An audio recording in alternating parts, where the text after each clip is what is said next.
plan. Every Mercedes-Benz electric vehicle offers the very latest MBUX voice-activated AI software, as well as remote access to a whole host of functions via the Mercedes Me Connect app. The vehicle's electric, the feeling all Mercedes, the choice all yours. Test drive a Mercedes-Benz electric today at your local dealer or learn more at mbusa.com/EQ. Your tax refund belongs to you, not an identity thief. Over $6 billion in tax refunds were flagged by the IRS for possible identity theft last year. If you're in a bind this tax season, LifeLock can help. They monitor and alert you to identity threats you'd miss on your own, even if you're careful with your personal information. And if you do become a victim of tax-related identity fraud, LifeLock has U.S.-based restoration specialists ready to help solve your identity theft issue. Plus, all LifeLock plans are backed by the $1 Million Protection Package, meaning LifeLock will reimburse you up to the limits of your plan if you lose money due to identity theft. Let LifeLock help protect your financial info, so all you have to worry about is what you do with your tax refund. Go to LifeLock.com, save up to 25% off your first year. The promo code is HERD, promo code HERD, to save up to 25% off your first year. LifeLock.com. Identity theft protection starts here. 75 throughout parts of Campbell County. It's been a busy one up through there, but it's moving right now on 75, where it's been slow the last couple of weeks through that construction there at the Campbell exit. As it builds through downtown Knoxville, more volume on 40 East and West here at 275. Fountain City Jewelers Wedding Band Weekend. It's coming up this coming weekend. Call for an appointment or go by and see Mark Enix at Fountain City Jewelers right there next to Litton's. I'm Commander Chuck with your on-time traffic.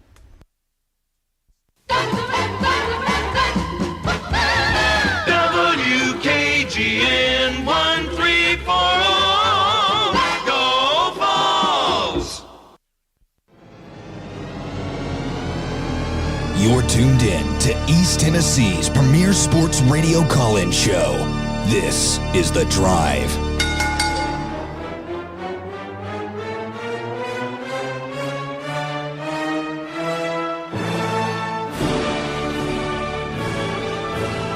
Hello and good afternoon, everyone listening in. This is another stellar edition of The Drive. In case you didn't notice, I am not Russell Smith. I am Walker Smith here with Jace Brown. We promised you all last week that it would be a little more than us two coming into this week, but there was a substantial change, yes, to say the least. Substantial is an understatement. A little bit. We received reports late last night that Russell said he got a, how would we want to describe it, a vacation-related injury. Yeah, he's day-to-day right now. He is day-to-day. He's got to go through some protocols. He's got to clear everything, but He is out of commission for the time being. Nothing too serious. Don't worry. His life isn't in threat in any way. He is going to be all good, but he's going to miss a little more time. It seemed like he partied a little too hard on vacation. Yeah, I think so. And Bear's out somewhere still in the wilderness. I think he might have I think he's in shock. Yeah, he very much could be. Yeah, I mean, he might not. I mean, he might have to go into hiding until Russell comes back. We don't know. I think he heard the news and did one of his, shutdown moments. It might have been a shutdown moment. He had to go get in the bunker. He thinks the world is ending a little bit. But no, he's still out on vacation as well, so it'll be me and Jace Brown rocking with you guys for this 3-hour set of The Drive. We might bring in a couple of guests later, but for now, we're just going to get right into all of the action over the weekend. But first, Jace, how was your vacation and how are you doing? It was pretty well. I'm doing pretty good.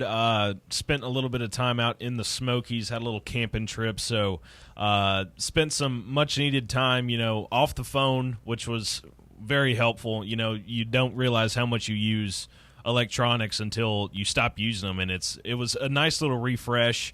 Didn't have to read the news or anything, which, of course, it was a heck of a weekend not to read the news. Heck of a weekend not to read the news, but enjoyed myself outside for a little bit. Oh, man. Enjoyed some cold beverages in a creek. It was a that's the best. grand weekend. How was your weekend? I mean, it was pretty good. I worked a little bit Saturday and took Sunday pretty much off and did nothing. But, for those, you can't see him. He's not on camera today. And we were really hoping to surprise Bear and Russell. But our beautiful Jace Brown he's cut his hair, ladies and gentlemen. The luscious locks are no longer there. He was required to cut his hair, and it looks good. I will say to let you know. I know you were worried about it not looking great, and you thought you'd look a little bit like a nerd, but you still look really good. Well, I appreciate that. Yeah, the locks have left the building. It was a good run. It was a nice little 5-year run that I had with hair. Everybody that I know in Knoxville knows me with long hair. I didn't come to college with short hair, so it was a big change. It's sort of a shock to some people that look at me and they're like, they sort of have to take a double take. That's what it was all day at work. It was a lot of questions. Why'd you do it? But I was just needing to change, needed to shake it up a little bit. Hey, man, it does look good. If you see Jace out there, make sure you tell him he looks good, that his haircut looks good. No negative comments about his hair. Absolutely none. Let's jump into a little bit of Vols news off the top, as there was a lot of recruiting info around all of the 3 major sports here at Tennessee. But the number one thing came out of Tennessee baseball. Landed the number 1 transfer recruit in this transfer class, an outfielder, first baseman, Henry Ford out of Virginia, as well as signing two-way player DJ Newman.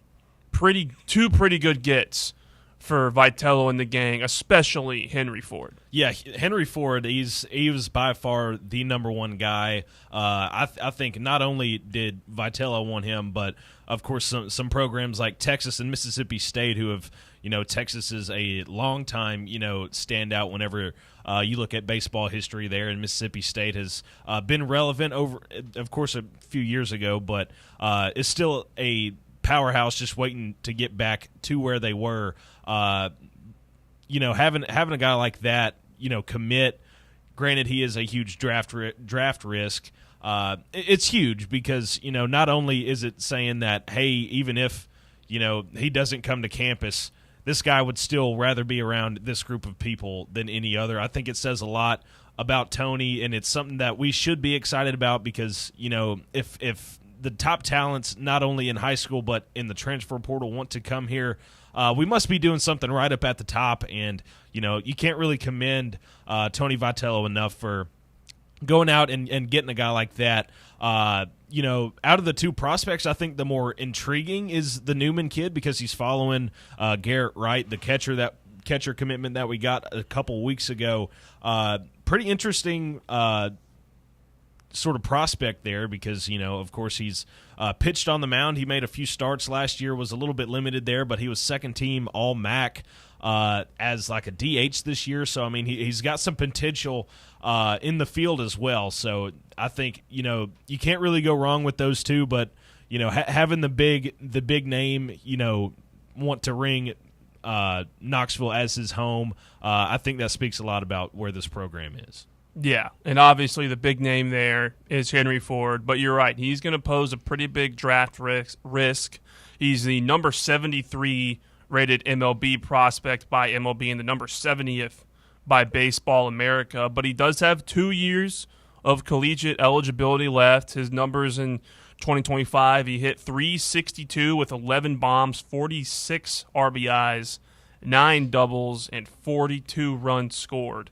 The guy just hits the ball, and he fills a position that we've been looking at. He would fill that center field or right field spot where we would want to get it and move Jay Abernathy up in there. He's the perfect hitter, that type of guy that we've been getting in the transfer portal the last couple of years, like a Fisher, guys along those lines, that you bring him in, seasoned vet, and just hits bombs and hits all the time. This is the type of guy that, granted, we keep him. If he gets drafted high and likes the situation, we might not see him in a Vols uniform, but he is the big get of this class. Yeah, I agree. I think it's really big to have another efficient bat. I mean, it's not going to be a guy that's up there swinging and missing a whole lot like we were saying. I mean, he hit .362 this year over his career at UVA. He hit .348, and this is a guy that sort of, is an intriguing prospect just because of his size, but he's also pretty versatile out in the field as well.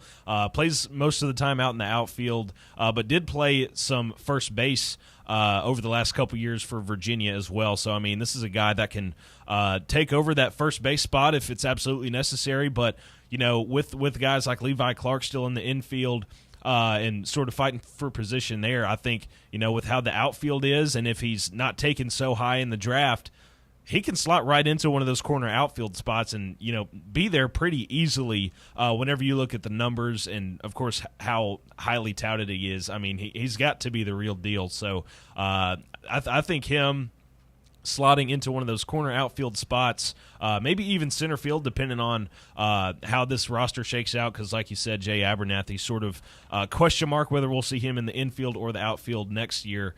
It'll be really interesting to see how that position battle weighs out, especially you throwing him in the mix.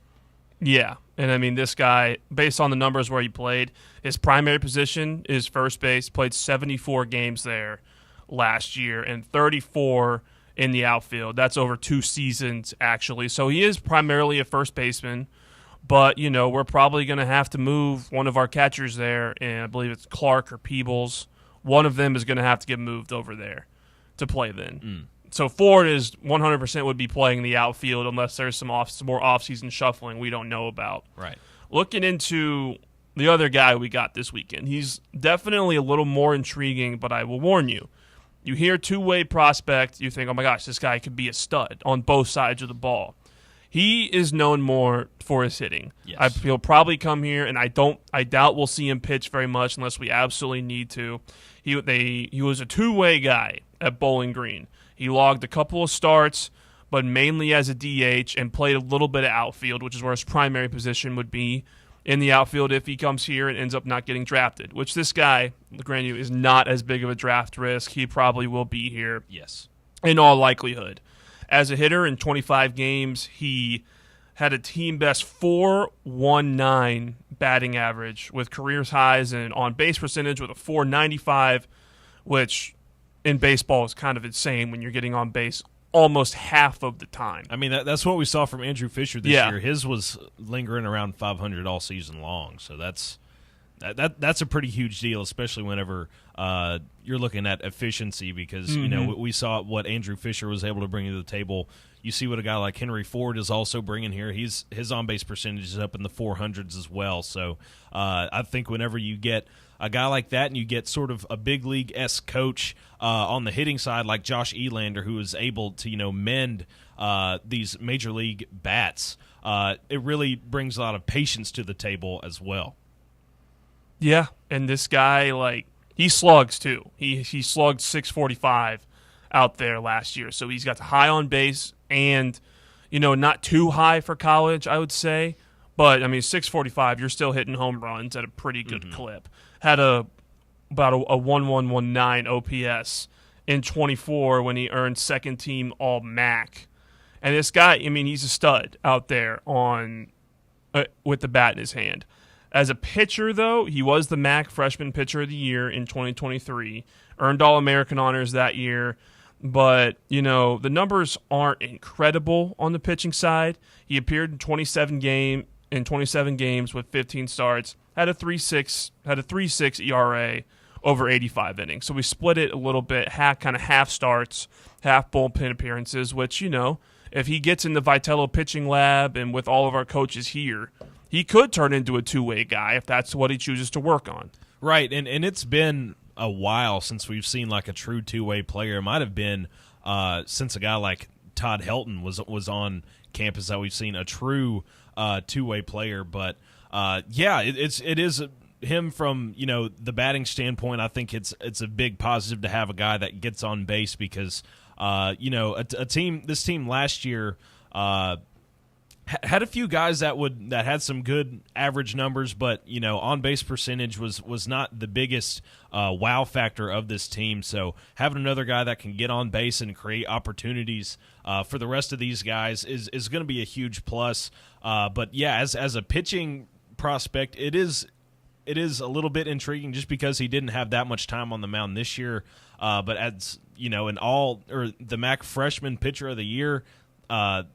2 seasons ago. That's pretty impressive. That sort of opens my eyes as sort of a guy that I think could come out of the bullpen and be a huge addition there, just because we've lost such a pivotal role player such as Dylan Loy. You're losing a pretty steady hand outside of, well, not steady hand, I guess, but a hand in Nate Snead. So I think adding depth there as well as in the everyday lineup, I think it's going to be a plus on that end. This brings the transfer class up to 7 additions for Tony Vitello up to this point. You got Clay Edmondson, the UNC Asheville pitcher, Mason Estrada, the MIT pitcher, Bo Rudy, the Kennesaw State pitcher, as well as Garrett Wright from Bowling Green and Brady Frederick from ETSU, along with Newman and Ford. It's not a bad class up to this point, I'd say. We've lost 13 guys to the portal, most notably Dylan Loy and a couple other midweek bullpen pitchers that we had. Right. But on the offensive side, the only guys we're losing are mainly to the draft and to graduation. Yes. Yeah, it's really nice to sort of not see a crazy amount of turnover. It shows you that, A, guys want to be here, and B, not a lot of people want to leave unless you're sort of forced out, which I think some of the guys probably were, just because they're so far down the chopping block that they really don't see a way to get on the field, which is understandable. And best to those guys that have worked their way through the ranks and still haven't been able to get onto the field. But it's good to see that these high talent, high caliber players are still wanting to be here, even though they haven't been able to make their way onto the field yet. It should make for an exciting offseason, which it has been the last couple years, especially when you're trying to figure out who's going to be your day one starters, who's going to be out there on opening SEC weekend. It opens a lot of avenues and creates a lot of competition that is sort of what has been breeding the monster that Tennessee baseball really is right now. And I will note there are still some guys that Tennessee has hosted on visits that are yet to be decided. Landon Mack, the Rutgers pitcher, we hosted him about 2 weeks ago on June 10th. He has really good numbers, really good strikeout numbers out at Rutgers. Still waiting on him to make a decision. We lost Aiden Robbins to Seton Hall last week, which was a tough loss, which if we didn't get Ford would have looked pretty bad, because those were kind of the two prize guys that Vitello was going after. And to get one of two, it's pretty good. We're also waiting on the Cal infielder Jaron Advincula, who we hosted a week ago. Still no decision from him, but he's another infield bat, kind of a little more of a bopper guy. Hits a lot of contact, not too many bombs, but he's also a guy who steals bases, a guy we could really use. And we also have another two-way guy we're still recruiting, guy we hosted at the end of last week, who we talked about a little bit, and Blaine Brown out of Rice, who we hosted on June 19th, who was first-team All-AAC. He played DH, as well as a little bit of left-handed pitching out there on the mound.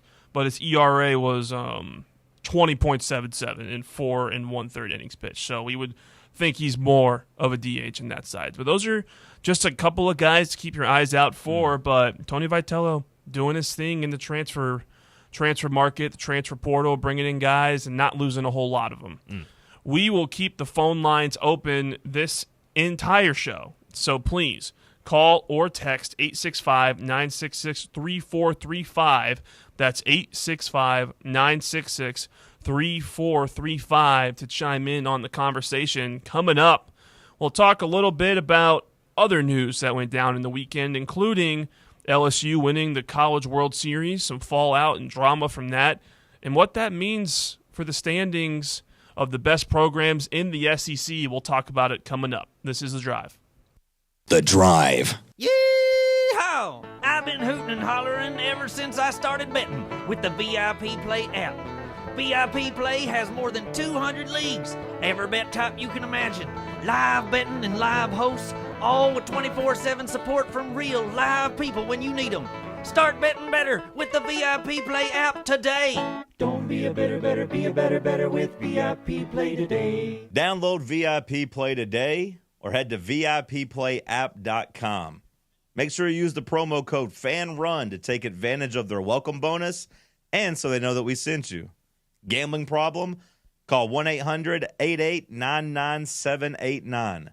Must be 21 or older and located in Tennessee to bet. Hall of Fame Wine and Spirits is Knoxville's new one-stop shop for legendary deals on all your favorite adult beverages. Conveniently located on Hall of Fame Drive, less than a mile from the Smokies' new downtown ballpark, Hall of Fame Wine and Spirits has everything you need for your next gathering with friends or a relaxing weekend at home. So stop by and show some love to this new local business and tell them Fan Run Radio sent you. Hall of Fame Wine and Spirits, 742 Hall of Fame Drive, online at hofknox.com. A brand built in Tennessee and born from the love of the game. Inward Half revolutionizes golfing comfort. Crafted by a former pro and dedicated enthusiast just like you, our luxury performance wear guarantees you stay cool and comfortable through every swing and every day. We're not just a brand. We've set out to create a lifestyle for those who understand that impeccable style and premium performance are a hole-in-one. Enjoy the walk-in with Inward Half. Rickard Ridge Barbecue, located in beautiful Cove Lake State Park. Rickard Ridge is home of the best ribs in the volunteer state. Smoked daily by pitmaster Mark Rickard. The barbecue at Rickard Ridge is mouth-watering, fall-off-the-bone delicious. Take the scenic drive up I-75 to exit 134 for directions and to look at the rest of the menu. Visit Rickard Ridge online at rickardridgebbq.com. We really need to get some branded stuff. Shirts, hats, promo items, something professional. I mean, we could just find a website and order a bunch of it ourselves. You could, but you're taking a big risk. You don't know the quality, the fit, the timeline. It's a roll of the dice. Yeah, I guess, but isn't that how everyone does it now? Not the ones who actually care about how their brand looks. Look, if we're putting our name on it, it needs to be done right. We need SM Athletics. SM Athletics? Yeah, they specialize in working with businesses like ours. Apparel, hats, promo gear, but real, customized stuff. They actually care if it turns out right. Probably a lot better than getting stuck with 100 t-shirts with crooked logos. Exactly. Plus, they'll walk you through everything. Sizing, colors, material, so it matches the image we're trying to build. Makes sense. What's the name again? SM Athletics. Trust me, if you want to look like a real company, not a flea market stand, this is the move. If you're serious about your brand, work with people who are serious about getting it right. SM Athletics. Good afternoon. Still building out here where you would expect this time of day. 275 north up by High School. Already crowded. Kingston Pike, especially in the Bearden area as it gets heavier. Alcoa Highway southbound. Back out into Blood County. Watch for a little bit of radar out through East Knox County this afternoon. I-40 in both directions around Strawberry Plains Pike. Hey, Fostering Hope TN helping thousands of East Tennessee kids in the foster system. Log on to their website. Check it out at fosteringhope.tn.com. I'm Commander Chuck with your on-time traffic.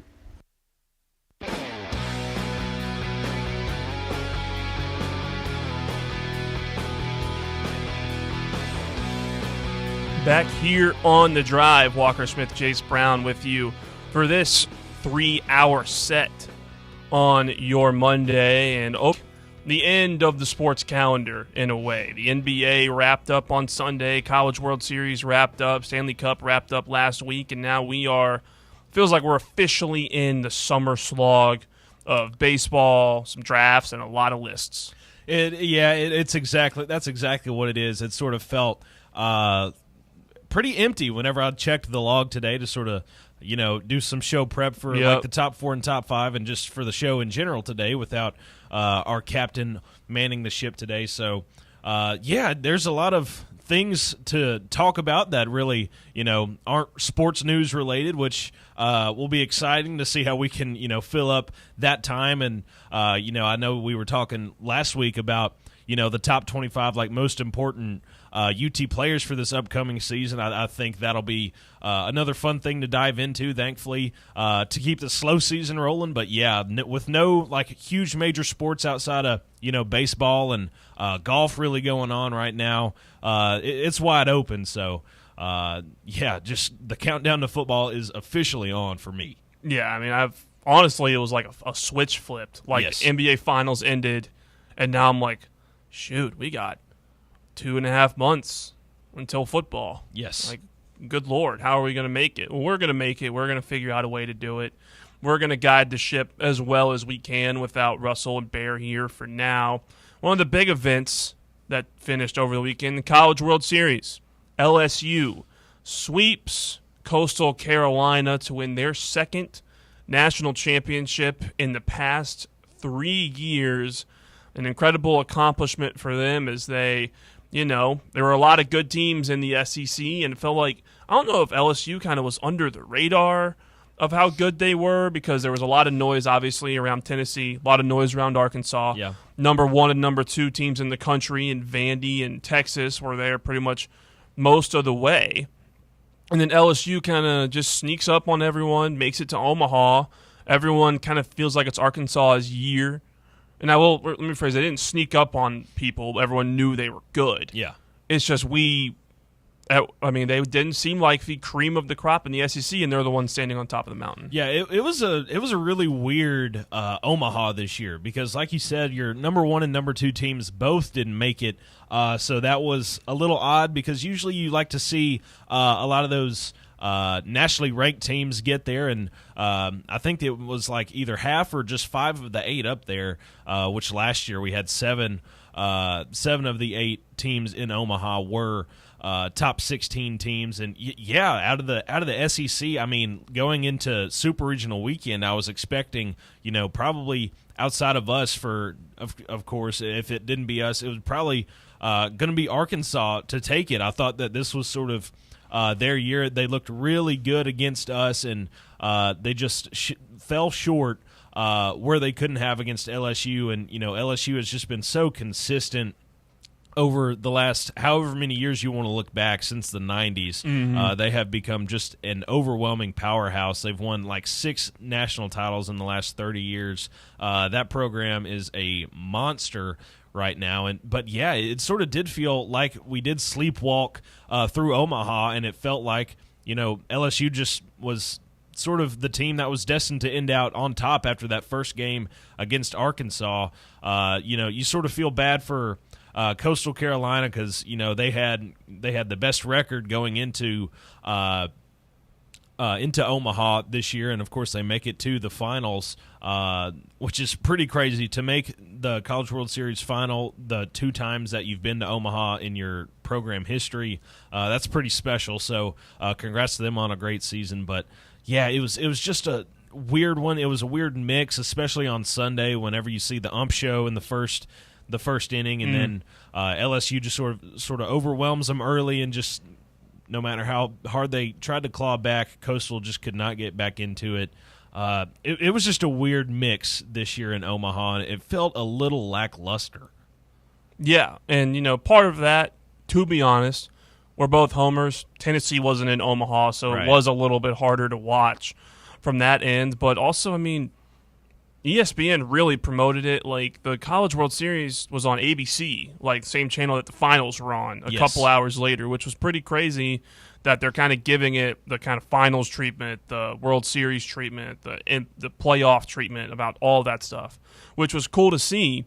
But LSU, wouldn't say sleepwalked, but, just went all the way through and has won their second national title in the past 3 years, their 4th since the year 2000. So that begs the question that I hate to ask, but I feel like I got to ask it, over who has the best program in the SEC now. We, as Vols fans, and we've seen all the progress, we haven't not made it to a super regional in the past 5 or 6 years. We've been incredibly consistent with that. A lot of really good transfer classes. LSU now has 2 national championships compared to our 1, but they have a couple of missed regionals, a couple of missed postseasons mixed in there in the past 6 or 7 years. But now that begs the question, because it feels like LSU and Tennessee are the clear top 2 programs, with maybe Arkansas right outside of it from a national championship perspective. Yeah, it does feel like, for a while, at least at the end of last year, it felt like we were sort of the standard. It doesn't really get much better whenever you look across the board. Averaging more wins than anybody over the last 5 years, having more wins, period, than anybody over the last 5 years. But, it's the consistency is key. And while, of course, we're consistently making it to Super Regionals the last 5 years and making it to Omaha 3 out of those 5, national titles is where you set the benchmark for success. And LSU has been able to go back there once again after, last year not living up to quite the big expectations that they had in the offseason after that magical 2023 year. But, that program always seems to figure it out. Jay Johnson has won his second title there in the last 4 years, or during his 4 years over there, which is impressive just in itself. So there's a lot of back and forth, of course, on the internet with, LSU fans and Tennessee fans sort of fighting for the crown. But it really is hard to deny, 2 out of the last 3 national titles and, 8 national championships as a program. Had number 1 and number 2 in the draft 2 years ago. It's really hard to deny that LSU isn't sort of where the SEC wants, all of the SEC wants to be when it comes to baseball. And outside of those top 2, I think you can go 1A, 1B, whichever one you want to go to, but I'd probably at this point lean LSU. Outside of that, you're probably looking at a team like Arkansas, who's been able to go so far over the last couple of years, just hasn't reached the top of the mountain yet. I think Vanderbilt also still has to be up there because kind of like us, it's just been, at least over the last 4 years, it's been Tennessee, Vandy whenever it comes to who wins the SEC tournament. So they're always consistently up in the top 10 usually, and, their recruiting doesn't shut down whatsoever on the baseball front. So those are probably your top 4 programs right now. I'd probably slot Vandy 3, Arkansas 4. Yeah. In the SEC. And, I mean, just kind of looking at, if you base it off of the last 5, since 2020, since COVID, you look at it, Tennessee has made the Super Regional all 5 years in 21, 22, 23, 24, and 25. Made the College World Series more times than LSU since 2020, in 21, 23, and 24. Obviously, we won it last year. LSU, since the year 2000, has only been to 3 Super Regionals, has only made Omaha 2 times, and won both of those trips to Omaha. It's pretty crazy when you think about it. It really is. I mean, that just sort of shows how I think it plays more into how the NCAA tournament is in college baseball compared to how good LSU really is, because some of these draws, at least in the regional round, some of them can be pretty brutal. I still remember our 2022 draw whenever we had that really awesome regular season and start of the postseason with the SEC championship and all. I mean, we drew Georgia Tech as our 3 seed, and Campbell was our 2 seed, and they had Zach Neto. Georgia Tech was really, really feisty that year. Both of those teams gave us a good bit of trouble, and, of course, we draw Notre Dame, who puts us out that year. It really just is hit or miss, because we've seen really great Arkansas teams. Like, there was one, I think it was their 2022 season when NC State, and when Tommy White was still at NC State, the Wolfpack goes over to Baum-Walker and sends them home in 2 games over there in that Super Regional. So I think it more so on that front shows how difficult it is to get to Omaha. Not just how good or bad a program is. Of course, your good ones are going to find a way to win. But, I mean, teams make the NCAA tournament for a reason. Like Murray State, the 4 seed, made it this year. A couple years ago, Oral Roberts made it as a 4 seed. So there's all of these teams are formidable, and they're going to give you problems if you don't check them right up at the front. So it's I think it's more so to show just how many good baseball programs there really are in this country. And it also goes to show that, we see it in the MLB all the time with World Series matchups and people that end up winning it. Like, baseball is such a more volatile sport than basketball or football in both leagues, in college and the MLB. You look at it, like, making the dance is hard. That's a whole season grind, and the best teams make the tournament. But once you get in there, like, you have a double elimination tournament in the regional, a best of 3 series, and then another double elimination tournament in Omaha, which so much can go wrong there with so many different variables in baseball that it leads to situations where, not all the time the best teams don't make it to Omaha because they get caught on one or two games. Like, number one thing that comes to my mind is when arguably the best team we had here, and was it in 22, loses to Notre Dame in a super regional, and one of the best teams we've had here because we had 1 to 2 bad pitching performances in a row, and then that was it. Which that stuff just doesn't happen in basketball and football. Yeah, it's really is just any given day pretty much. Whenever you look at it from a baseball standpoint, it's like you said, a lot more volatile. Teams can get a lot more lucky in baseball than just about any other sport there is because not all of it does fall onto talent and hard work. It really does just come up to chance. That's why you never see, outrageous betting odds for baseball at any level, especially the college level, because, the bats are doing whatever and, baseballs are juiced or whatever. And it's also just, some guys can get on a heater just out of nowhere. And it really does surprise a lot of folks. Like, Coastal Carolina going into this tournament had won like 23 straight games, ended up, I think, winning 26 before they got to the World Series final. So there's, teams can just get hot and you just run into a rambling wreck, and it really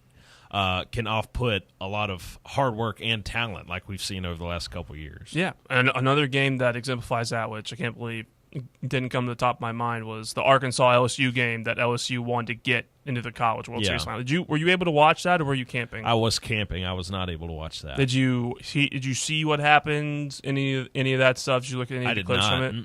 Basically, it was both teams took the lead. Arkansas took the lead in the top of the ninth. They're up 1.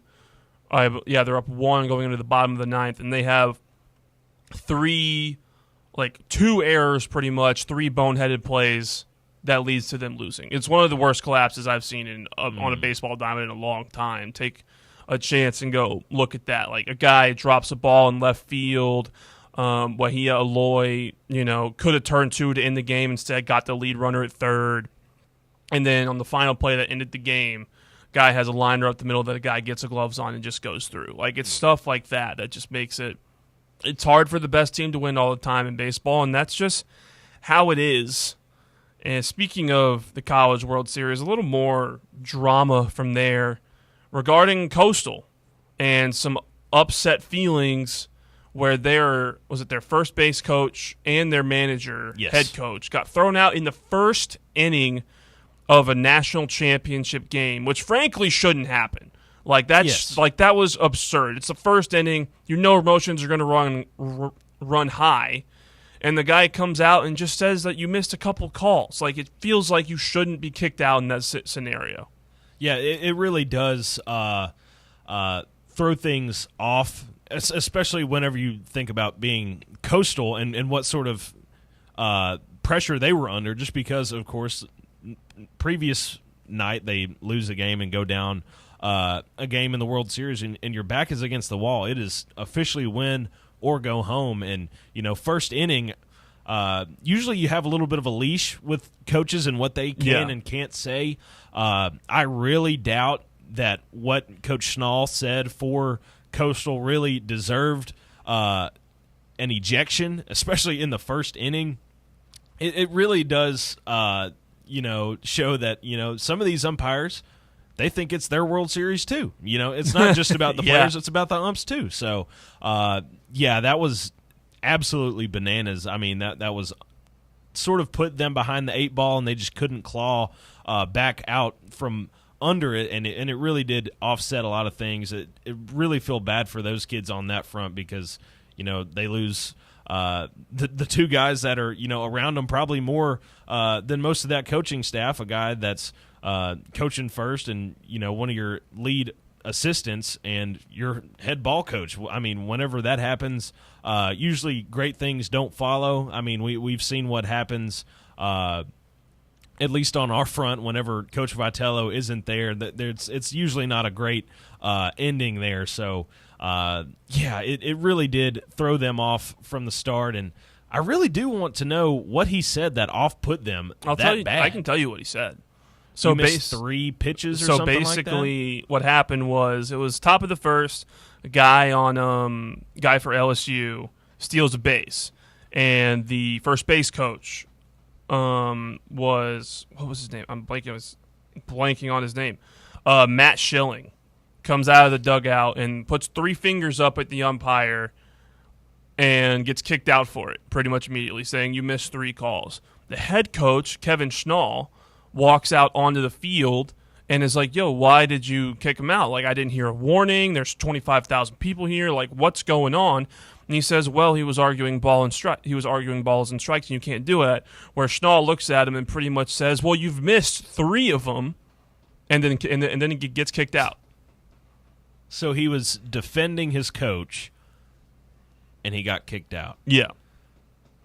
Huh. No, it was a wildly bizarre scene, and he did like a full press conference, full rant after it. I encourage anyone to go and watch it. There were, a couple of really good quotes out here. One of them being, he was at the podium and said, quote, as an umpire, I feel like your job is to manage the game, the national championship game, with some poise and some calmness and a little bit of tolerance, which, in the rule book, you're not allowed to argue balls and strikes. It's given. Like, they're allowed to kick you out if you're telling them that you're doing a bad job and making it a little personal. Yeah. But this is the national championship game. Like, you don't kick a guy out in the first inning. You just don't do it unless he's, like, threatening you or really getting personal. If you're arguing balls and strikes in the first inning, like, show a little lenience. Yeah. Be a little tolerant. This is the biggest stage that the College World Series has had in a minute. Like, they were on ABC. This was nationally televised. This sport has gotten bigger than it's ever been.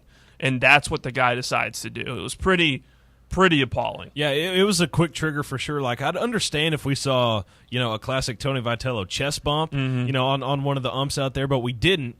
We saw the ump fall right after he got addressed and sort of did a roll of some sort. That was pretty funny. That was awesome. I really enjoyed that part. But, yeah, I mean, it really does beg to question, what we need to be what the NCAA needs to be doing whenever it comes to officiating, because it's not only been a baseball problem. I mean, we've griped about it for years on the basketball front because, I mean, if you know what referee is out on the court, it's usually not a good thing. Mm-hmm. And I was scrolling on Twitter, and I think Kendall Rogers from D1 Baseball was saying, in games like this, you don't want umpires that you know the name of, and this game has every single umpire that you know the name of, and it was really just a conglomerate of not very good things, and we saw it play out to the unfortunate demise of Coastal Carolina, and it really begs the question what we would have saw yesterday if that didn't happen.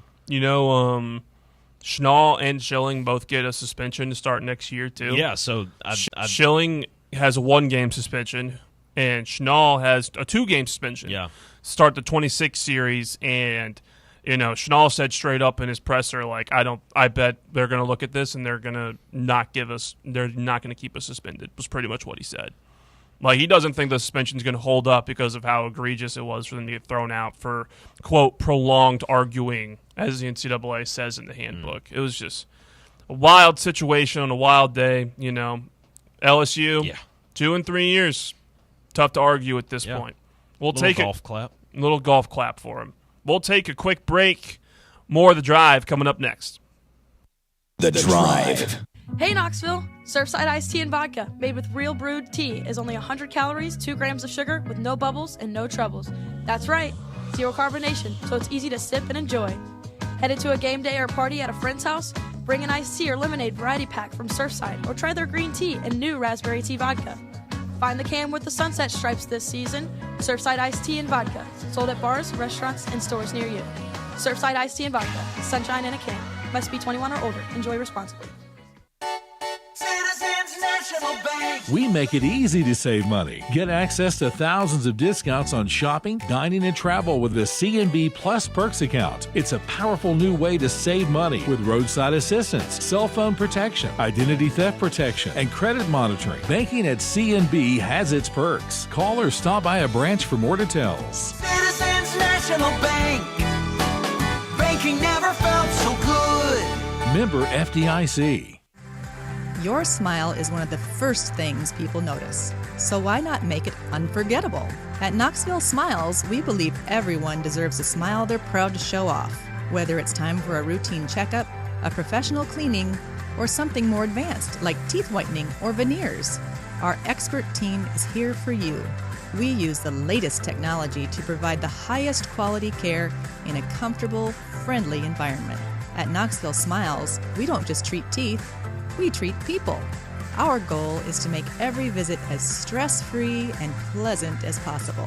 So if you've been putting off your next dental visit, now's the perfect time to take the next step towards a healthier, brighter smile. Give us a call at 865-539-1776 to schedule your appointment. That's 865-539-1776.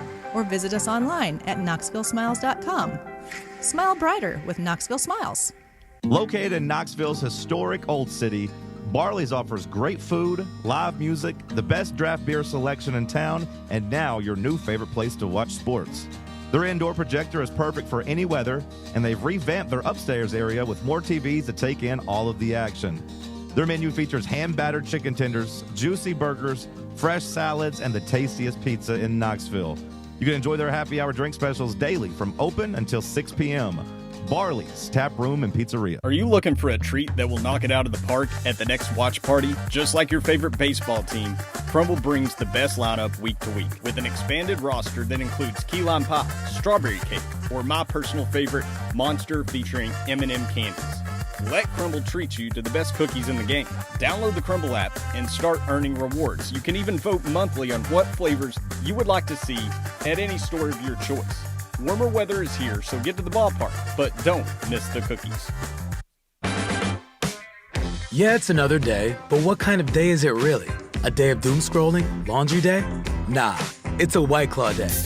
Light and refreshing tasting, uniquely cold way filtered. There's an iconic flavor for everyone. So grab a pack, grab your friends. Make the most of each day with those who matter most. When you're together with White Claw, every day is a once-in-a-lifetime experience. You just gotta grab it. White Claw. Grab life by the claw. Please drink responsibly. Hard seltzer with flavors. White Claw Seltzer Works, Chicago, Illinois. Good afternoon. Watching it increase even more with that volume through downtown Knoxville, 40 West at 17th Street, Alcoa Highway southbound, especially building pretty good here at UT Medical Center. All that traffic out towards the Blount County area. Already stop and go Broadway through the Fountain City area as it gets heavier on 75. Be careful, radar up to Anderson throughout Campbell County. Amco Transmission serving East Tennessee since 1962. Call Amco Transmissions in Knoxville, 832-8686. I'm Commander Chuck with your on-time traffic.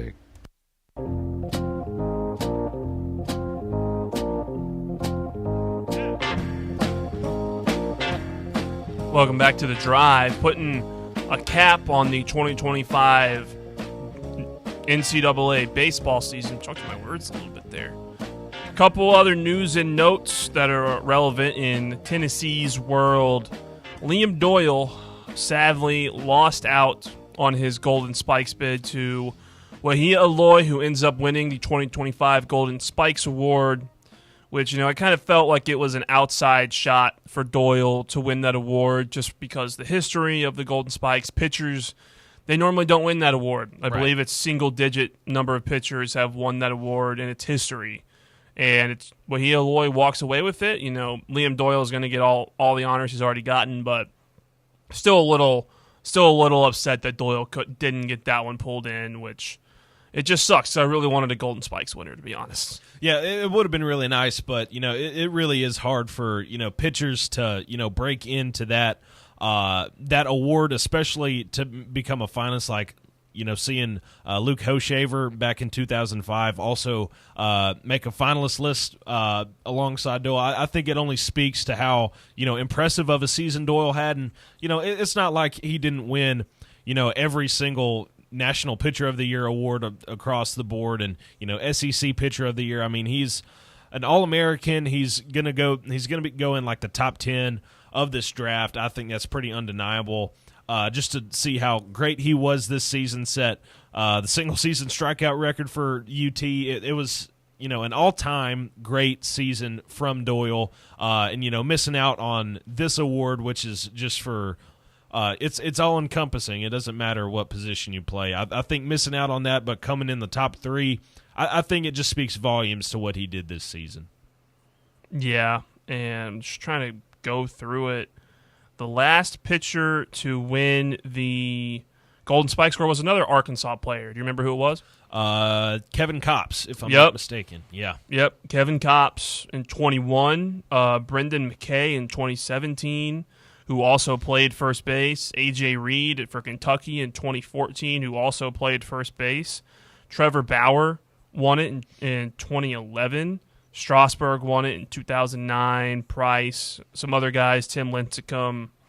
But there hasn't been a pitcher win it since 2021, and it felt like Doyle was, maybe Skeens in the year he could have won it when his teammate won it in Dylan Cruz. Yes, yeah. Similar situation, but it just feels like it just takes a different level of pitcher to win that award, which Doyle's last couple outings didn't quite help him with. Yeah, I think whenever you look at the body of work, there's some portions that really stand out in a positive manner. I mean, whenever you see him, go out in a different role, and you see him close out a game like he did against Wake Forest, and you see him, start games like he did whenever he threw a no-hitter against Texas A&M. Whenever you see him get up to 14 strikeouts once or twice this year, whenever you see those games, you really can see him, holding that award at the end of the year. But then you also have to look at, the not-so-great starts. Whenever you see him go up against Arkansas both times, and he dropped the ball in both of those games, and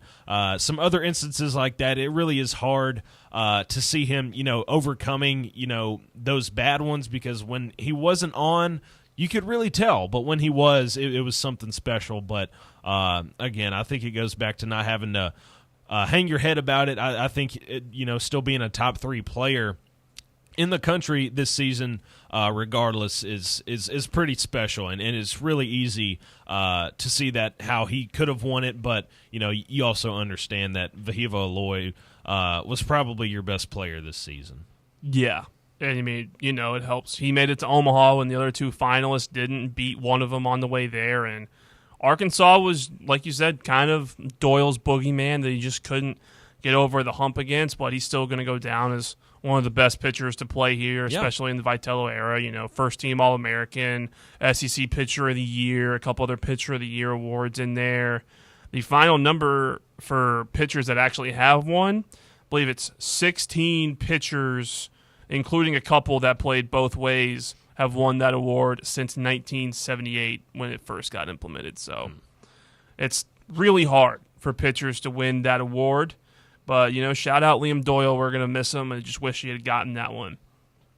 Later, also in this for baseball, the final rankings came out for Vols baseball this year. Just a couple more periods to put at the end of this season, where seems like, they fell in a pretty good spot for where they ended up. They ended up 9th in the D1 baseball poll, 11th in Baseball America, and 7th in USA Today's coaches poll, which kind of makes me, the way it makes me feel is like if we didn't play Arkansas in the Super Regional, we probably would have gone to Omaha. It's just the tough draw and not finishing awesome series earlier in the season. Yeah, it really is. It sort of felt like that was, at least whenever we were going into it, that was going to be the series of the weekend. I mean, you couldn't have asked for, a more potent matchup whenever you take, the defending national champions, still a top 16 seed this season, and one of the best teams, and probably, if not the hottest team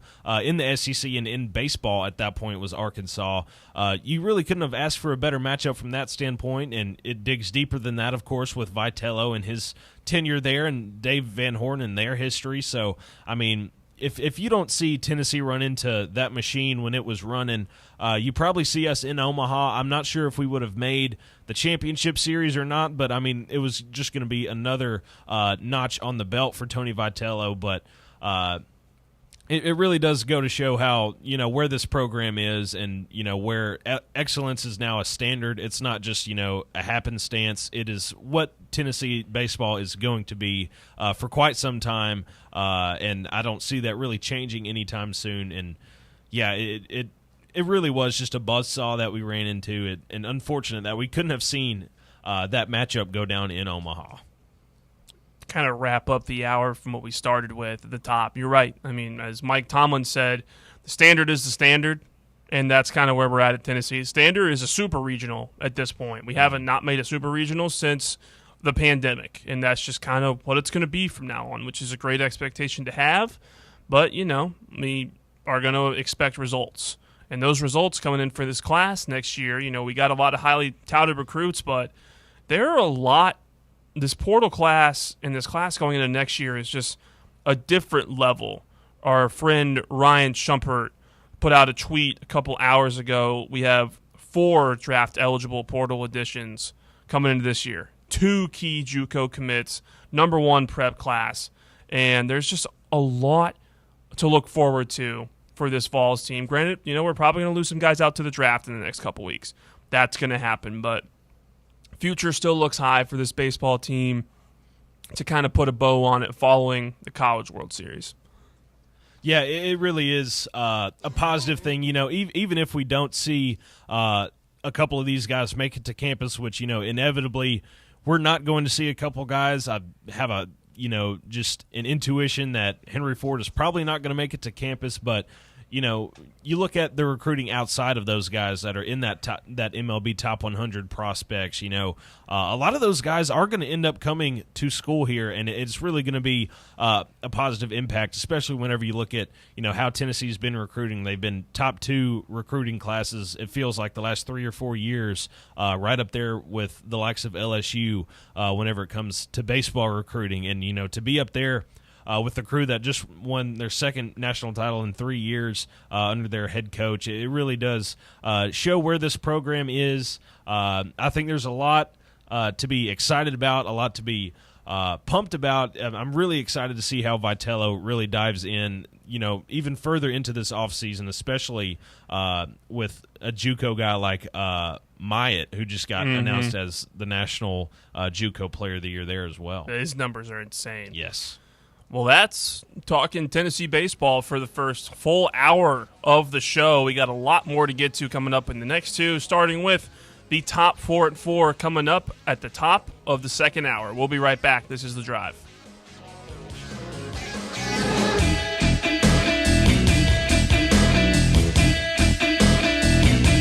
The Drive.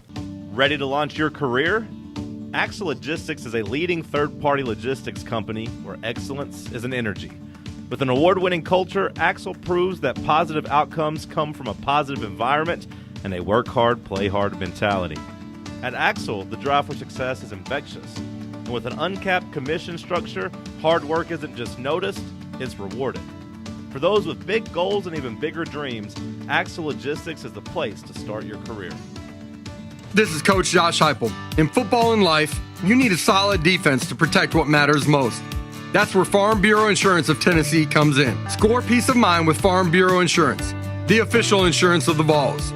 They're your line of defense. FBITN.com. This is Baseball VFL Cody Brown. Farm Bureau Insurance is the official insurance of the Tennessee Vols. I'm here to be that line of defense for all your insurance needs. Give me a call at 865-992-3871 and go Vols. You're listening to FM 105.7 and AM 1340, WKGN Knoxville and W289CU Knoxville. Fan Run Radio.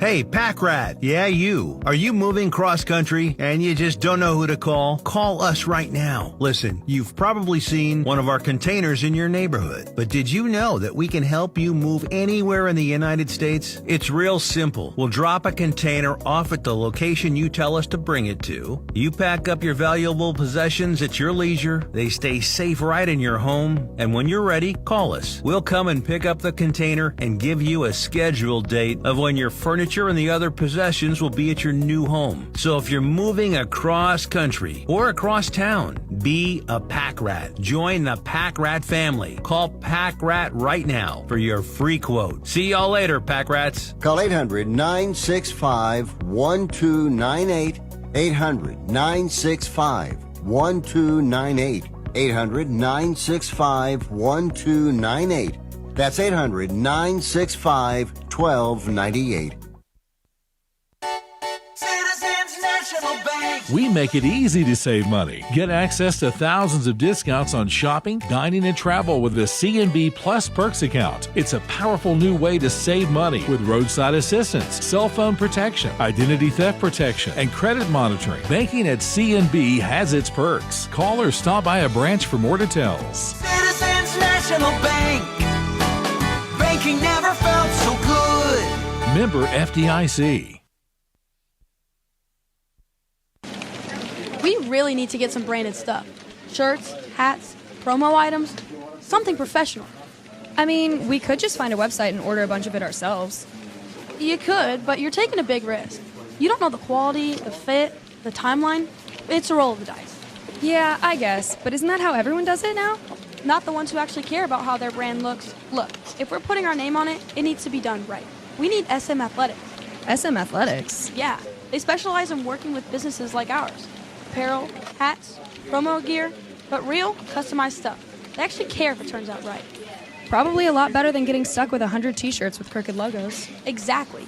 Plus, they'll walk you through everything. Sizing, colors, material, so it matches the image we're trying to build. Makes sense. What's the name again? SM Athletics. Trust me, if you want to look like a real company, not a flea market stand, this is the move. If you're serious about your brand, work with people who are serious about getting it right. SM Athletics.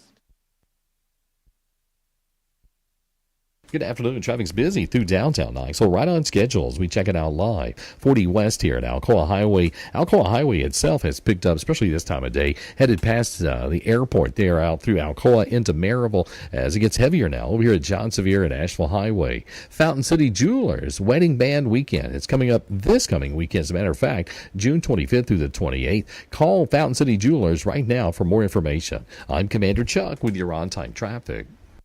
What's the difference between an ordinary EV and a Mercedes-Benz EV? The feeling. Electric is what gets you there. Mercedes-Benz is what moves you. In ways no other automaker can. Feel the freedom of the superbly versatile 7-seater EQB. Revel in the inspired, customizable comfort of the EQE sedan. Sense the brilliant intelligence of the EQE SUV. Discover the boundless capability of the EQS SUV.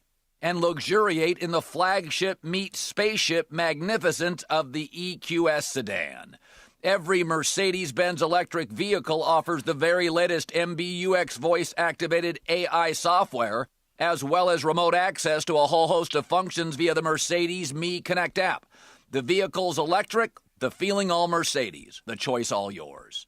Test drive a Mercedes-Benz electric today at your local dealer or learn more at mbusa.com/EQ.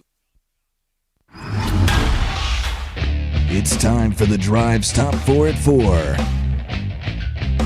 Welcome back to the Drive. 1 hour down, 2 to go here in the White Claw Hard Seltzer studio. And we start our second hour, as always, with the newly fresh hair, Jace Brown. Yes. Jace, what do you got for us? Thank you. At number 1, Tony Vitello stayed hot in recruiting over the weekend for Tennessee baseball. Knox News' Mike Wilson reports that Bowling Green two-way player DJ Newman joins Garrett Wright as the second Bowling Green Falcon to commit to Tennessee. Newman was second-team All-MAC as a DH this season. And the big one, of course, Virginia transfer Henry Ford committed to Tennessee. Ford is a big draft risk as he hit .348 with 28 homers and 115 RBI in 2 seasons at Virginia. The right-hander was a second-team All-ACC selection this season as a sophomore after hitting .362 with 11 home runs and 46 RBIs across 51 games. The Charlottesville, Virginia native mostly played in the outfield but can also play first base. Yeah, man, 2 really good gets if they'll both stay. I mean, Ford is kind of the number 1 draft risk, as we talked about earlier, but, the guy, he's exactly what Vitello needs and wants. Vitello's a guy, he wants the best players over the position we need them. He's the best player available in the portal. Yes. And we just got to hope that, either we pay him more than he'd be getting paid to go ride the bus in the minors, or that he decides he'd rather stay on campus, which... the way college sports are trending, that looks like the way. I feel like he wouldn't do the song and dance of going through the transfer portal, announcing a top 3, and committing to Tennessee without having an, inclination that he would rather go to Tennessee unless he gets picked like absurdly high. Yeah. Which he's projected kind of an early mid-third rounder if you go by the prospect list. But, if someone reaches in the second round, I don't know what the difference in the money would be, but, it would be something to think about. But hopefully, he doesn't get picked too high and we get to see him next year in the orange and white. Yeah. At number 2, the Oklahoma City Thunder took home the 2025 NBA Championship, the first in the franchise's 17 years there, with a 103-91 victory over the Indiana Pacers on Sunday in Game 7 of the NBA Finals, capping a historically dominant year. On the other side of that coin, though, Pacers star point guard Tyrese Halliburton left in the first quarter of Game 7 has been confirmed to have torn his right Achilles tendon.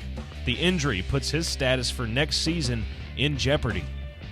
Man, that was one of the most universal buzzkill moments in sports I can remember seeing in a long time. Like, when everyone saw him go down and ESPN, they decided, they wanted to show his reaction about 25 times during the broadcast. And they'll slow it down. They'll make sure they zoom in at like the worst place possible. Yeah, let's make sure that you guys graphically see his Achilles pop. Yes. And then him on the ground yelling, knowing what was going on. Yeah. That was tough look for the ESPN broadcast, but it was universal buzzkill. Yeah, it was terrible because, up to that point, even in Game 6, whenever he went out early, it was still something to look forward to because we knew that, he was sort of hobbled going into this game. We knew that he was going to lay it on the line and, to sort of see what had been a hero for the Pacers all postseason long with, the buzzer beater magic that we really haven't seen ever. I don't think we've ever seen the clutch gene that much in play for a team outside of Tyrese Halliburton this season. To see him go down that way and, you're playing a team that had 68 wins this season, has the MVP of the league. It really is hard to dig yourself out of that hole, and it felt like they had a glimmer of hope with Tyrese Halliburton out on the floor, and to see him go down, just really, really unfortunate way for that really awesome series to end. Yeah, and the game ended up being pretty good through the first half. Indiana, credit to them, a lot of teams, they wouldn't be able to hold their head high and not be shell-shocked by the fact that they just lost their leader and their best player. They hung in it. They were leading at halftime, and then Oklahoma City, they just turned up the defense dial in the third quarter and ran away with it. Congrats to Oklahoma City. You got to feel for the Bob Baskervilles of the world because that's how quickly it can flip in sports. One day you're one game away from winning the NBA Finals with your future looking bright, and the next you are not sure what next year is going to hold because of one fluke thing. Yeah, there's been a lot of shakeup, at least in the long shot title odds, especially with that injury. So that sort of shakes up how you want to spend your money over this offseason if you had any hunches. But moving on, at number 3, some Tennessee football recruiting information. Go Vols 247's Ben McKee reports that longtime Tennessee commit Carson Snead returned to Knoxville this weekend for his official visit with the Vols in the midst of continuing to entertain other schools. The 4-star tight end from Donaldson Christian Academy in Nashville has been committed to Tennessee since August 5th of last year. He once planned to take several official visits, but he recently called off scheduled official visits to Colorado, UCLA, and Miami. Snead still took officials to North Carolina, where his older brother, former Tennessee wide receiver Dayton Snead, recently transferred, as well as Ole Miss and Florida before returning to Tennessee. Quote, "Still got some thinking to do," Snead said. "Yeah, just got some thinking to do." Snead, who has received scholarship offers from more than 40 schools, admitted after he attended the Vols' annual 865 Live event last month that he still can envision himself playing for his home state school. Now, is this kid a 5-star, 4-star? What's his 4-star tight end? It's so tough to even tell when a guy is actually committed or not now. It's so weird. It's such a lackadaisical word because there's no loyalty anymore. And I mean, we've discussed this topic time and time again. I mean, it's sort of a joke at this point. It's where can I get the most money the quickest, and that's who you go with. And I wouldn't even say committed. You just sort of join that team. Yeah, I mean, committed and still taking visits. We got to come up with a new word for that. Yeah. Like, there's got to committed is too it's It's hard a of loose a word. It's become too loose. Committed used to mean this guy is going here. Right. It's for sure. It's a ring on it. Verbal committed, put a ring on it. We'll just sign the paper. Now committed, it's basically just flirting at this point. Yeah, you're still flirting with others. That's all it is. You're still seeing other people on the side, but You're this not is the main exclusive. person you're talking to. Not exclusive for sure. And at number 4, Dominican prosecutors requested on Monday that suspended Tampa Bay Rays player Wander Franco, who faces charges of sexual abuse involving a girl under the age of 18 at the time of the alleged crimes, be sentenced to 5 years in prison. The prosecutor said in court there is sufficient evidence to prove Franco had a relationship with the minor for 4 months, and that he transferred large sums of money to the minor's mother to consent to the illegal relationship. The prosecutors also requested the minor's mother be sentenced to 10 years in prison, arguing she sexually trafficked her daughter. Yeah, felt like this when we found out a couple of years ago what Wander Franco was doing. Scumbag. Real scumbag. Didn't expect to ever see him again. And I'm honestly surprised he hasn't already been put in prison, because that was almost 2 years ago at this point. Yeah. They're still prosecuting him down in the Dominican, but hey, man, I guess that it's just a long due process. But yeah, he's going to end up in jail, and the Rays are never going to spend money ever again because the one guy they paid ended up being a pedophile. Yeah, it's really hard to see that, especially with the weird success that the Rays had right before all this went down. I mean, that was a team that made the 2020 World Series and had been fighting around that time as well for the top of the AL East, and had been making several playoff runs as well. And to have that guy in your locker room, and then all of it comes out, and then since then you really haven't been the same as a franchise. It is really sad to see, but I feel like 5 years is a little light on the prosecuting end. I mean, I'd like to see that guy rot forever, but I don't think we'll get to see that. Yeah, hopefully we don't have to hear his name very often. Yeah. For the foreseeable future. That is the top 4 at 4 from Jace Brown. Thank you, Jace. Call or text the show. We are open lines all day for the next 2 hours at 865-966-3435. That's 865-966-3435, your number to call or text the show. Jace, were you able to watch the whole finals game last night? No, I was not. I was able to watch the second half, which probably not the best half to watch, since that's when the Thunder sort of pulled away, and it really felt out of reach for quite a good part of that second half for Indiana. But no, I didn't watch the first half. I wasn't able to get in front of a television for that. Mm-hmm. Yeah, I mean, the game we talked about in the top 4, it was a buzzkill after Tyrese Halliburton went down. He was on fire in the middle of the game. I believe he played 5 to 6 minutes, hit 3 threes, and I believe that led the Pacers for threes made in that game. He was on a heater, and we'll never know if the Pacers can end up winning that game. If he stays in there, it would have been close. It would have been tough, because Oklahoma City was one of the best teams we've seen in the 21st century, especially defensively, their all-time defense. But the Achilles stuff in basketball is getting well out of hand. It was the numbers. There were 3 Achilles injuries just this playoff. I believe it was 6 or 7 total Achilles injuries throughout the whole 24-25 NBA season, and this is as big a sign as ever that the NBA needs to reduce the amount of games. The games are being played at a faster level, at a more athletic level, at a pace that has never before been seen in professional basketball. And now, the results are clear. Players' bodies can't take the amount of games and the amount of stress that they get put on when they're the most athletic people the sport has ever seen, with the best care the sport has ever seen. And we're still getting an uptick in Achilles injuries in the stars that are in their primes, before their prime. Jason Tatum is 29 years old. Achilles injuries don't happen to him. Tyrese Halliburton's 24, 25.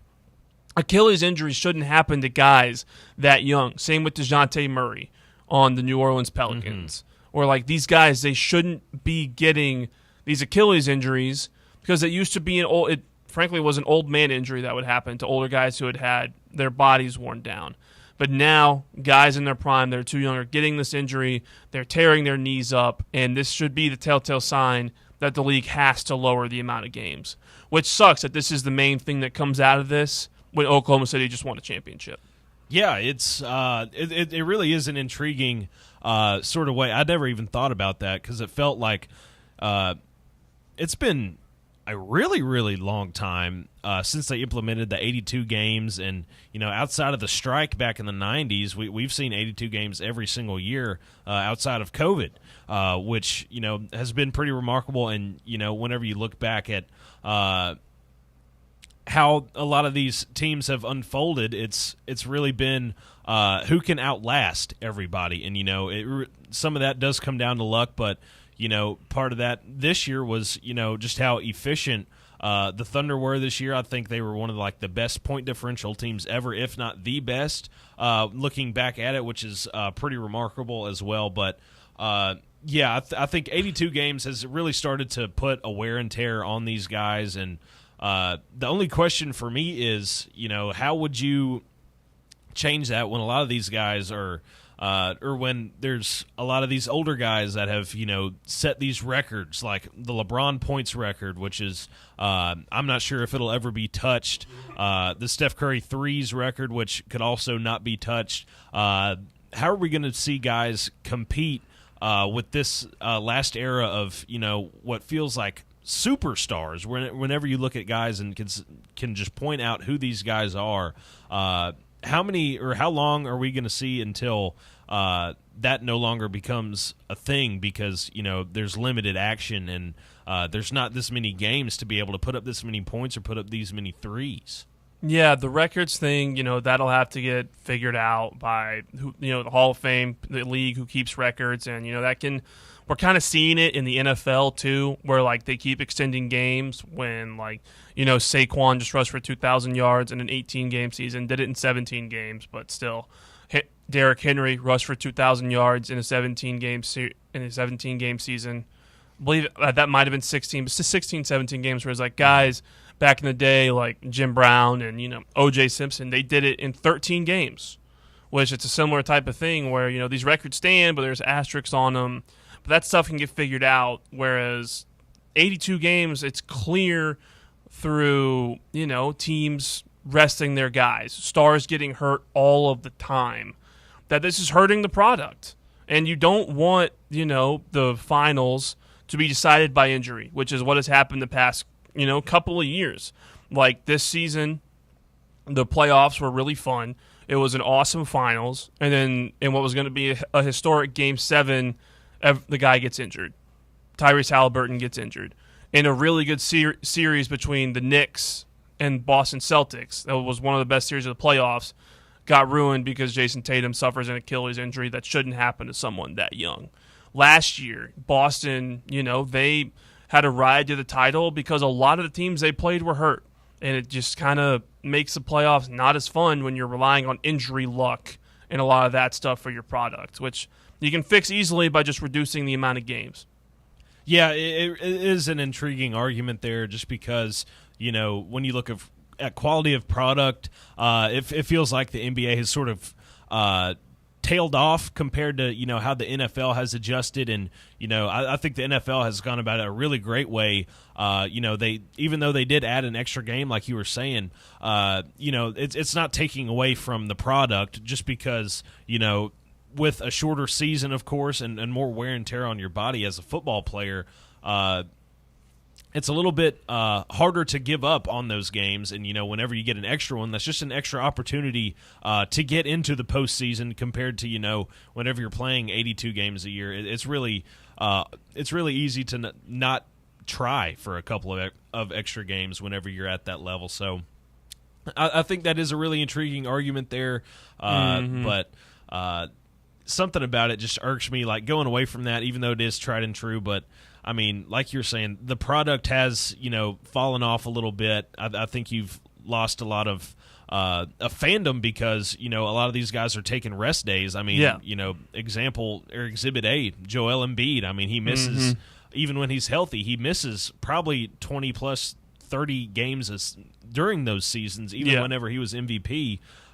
He wasn't there for a lot of those wins or losses for the Sixers, and it really shows up whenever your fans are wanting to show up to a game and don't get to see their favorite player, and whenever that's not really a problem at the NFL level. Or I mean, I get it sometimes in baseball, but that's a whole nother story with 160 games. But yeah, you see the stars not shining when you want them to. It really does bring the demeanor down to me. Yeah, there's a reason that the NBA looked into having an in-season tournament to make their regular season more appealing. It's because the regular season is too long, and guys don't care about the regular season. Right. Like fans, they don't get into regular season basketball because everyone knows that the league starts at the playoffs at this point for a casual fan. Obviously, basketball sickos are out there getting NBA League Pass, and they love it because the games are still really high quality. But the regular season, it should be watched more. It should mean more, and the only way they could do that at this point is to lower the amount of games from 82 to like 70 or something.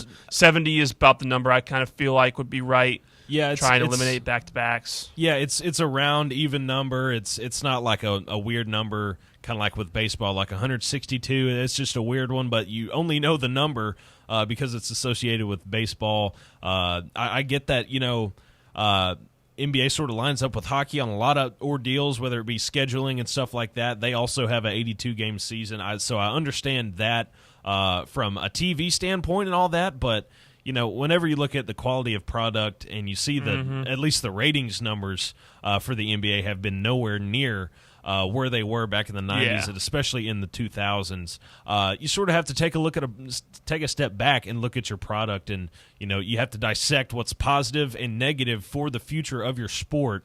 And I think that is, regardless of how it turns out, I think that is probably going to be something that does come up sooner or later. Yeah, it's a negative for the sport. Just start the league at Christmas. The league starts for most guys at Christmas anyway, for fans. Like, fans start watching around Christmas, a little bit through football. So, don't compete with football as much because football is king, and that's why your rating's going down. It's because football is going up. Yeah. But the owners will probably never do that. I digress. Coming up, we'll talk a little bit more Vols recruiting news, recapping some of the visits that happened this weekend, as well as some other news around pro sports that happened over the weekend. We'll be right back. This is The Drive. The Drive. Rickard Ridge Barbecue, located in beautiful Cove Lake State Park. Rickard Ridge is home of the best ribs in the Volunteer State. Smoked daily by pitmaster Mark Rickard, the barbecue at Rickard Ridge is mouth-watering, fall-off-the-bone delicious. Take the scenic drive up I-75 to exit 134 for directions and to look at the rest of the menu. Visit Rickard Ridge online at rickardridgebbq.com. A brand built in Tennessee and born from the love of the game. Inward Half revolutionizes golfing comfort. Crafted by a former pro and dedicated enthusiast just like you, our luxury performance wear guarantees you stay cool and comfortable through every swing and every day. We're not just a brand. We've set out to create a lifestyle for those who understand that impeccable style and premium performance are a hole-in-one. Enjoy the walk-in with Inward Half.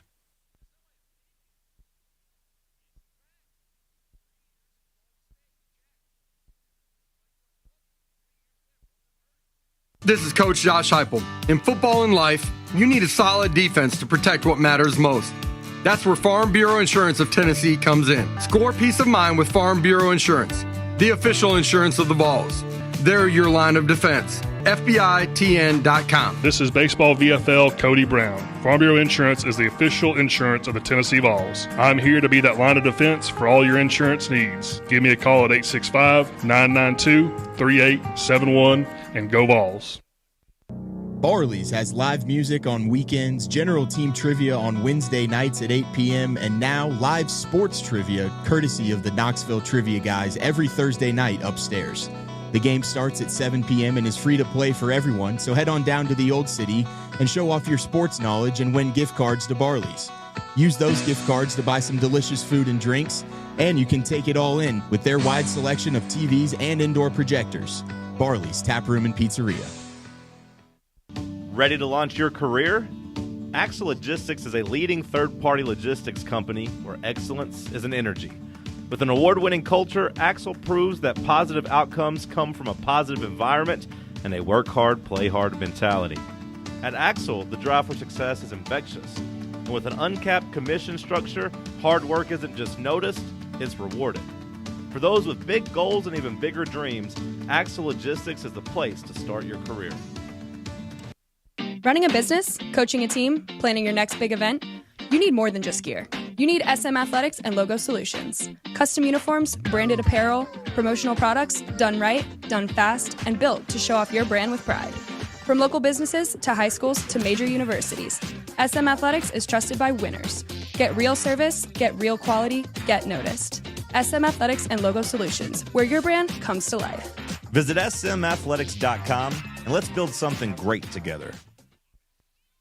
Good afternoon, T-Dot. Still out here working with a couple of wrecks out here in West Knoxville. It's gotten heavier with that traffic volume. Right on schedule, actually, for this time of the afternoon, northbound 75 at Merchants Road, all the way up into Anderson throughout Campbell County. No shortage of radar in either one of those counties this afternoon north of Knoxville. Hey, Fostering Hope TN, helping thousands of East Tennessee kids in the foster system. Log on to their website, fosteringhope.tn.com. I'm Commander Chuck with your on-time traffic.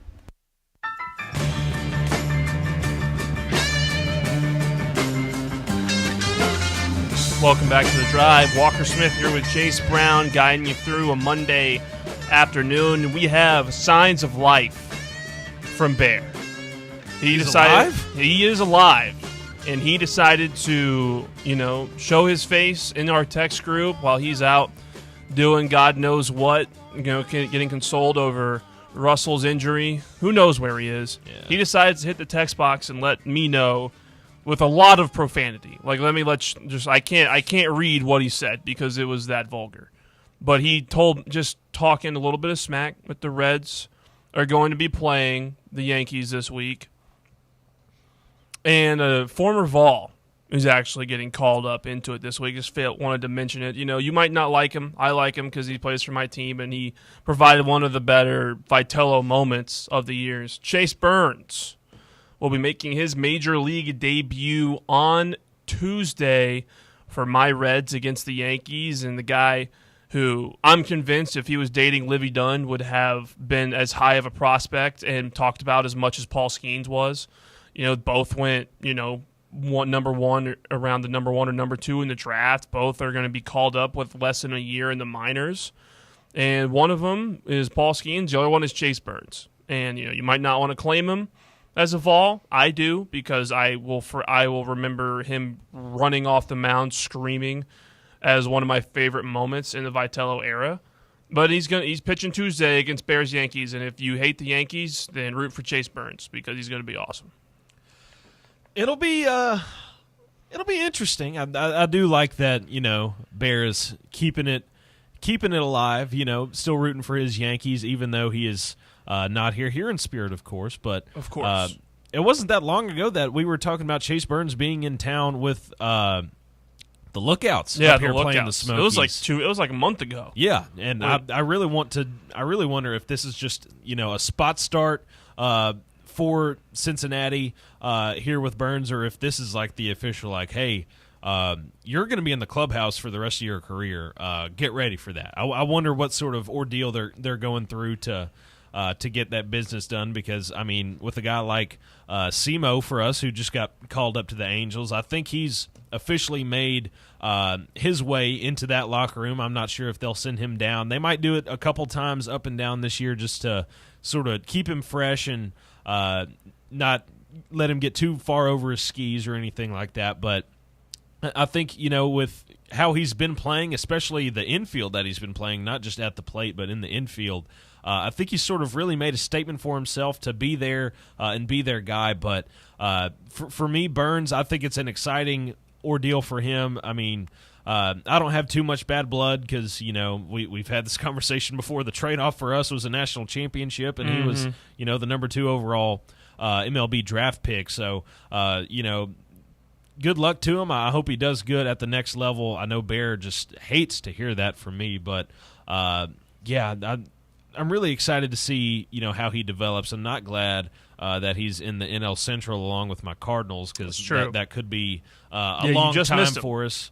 But I'm excited for the Reds to see how their young core can continue to stay young and fresh and ever getting better. It feels like.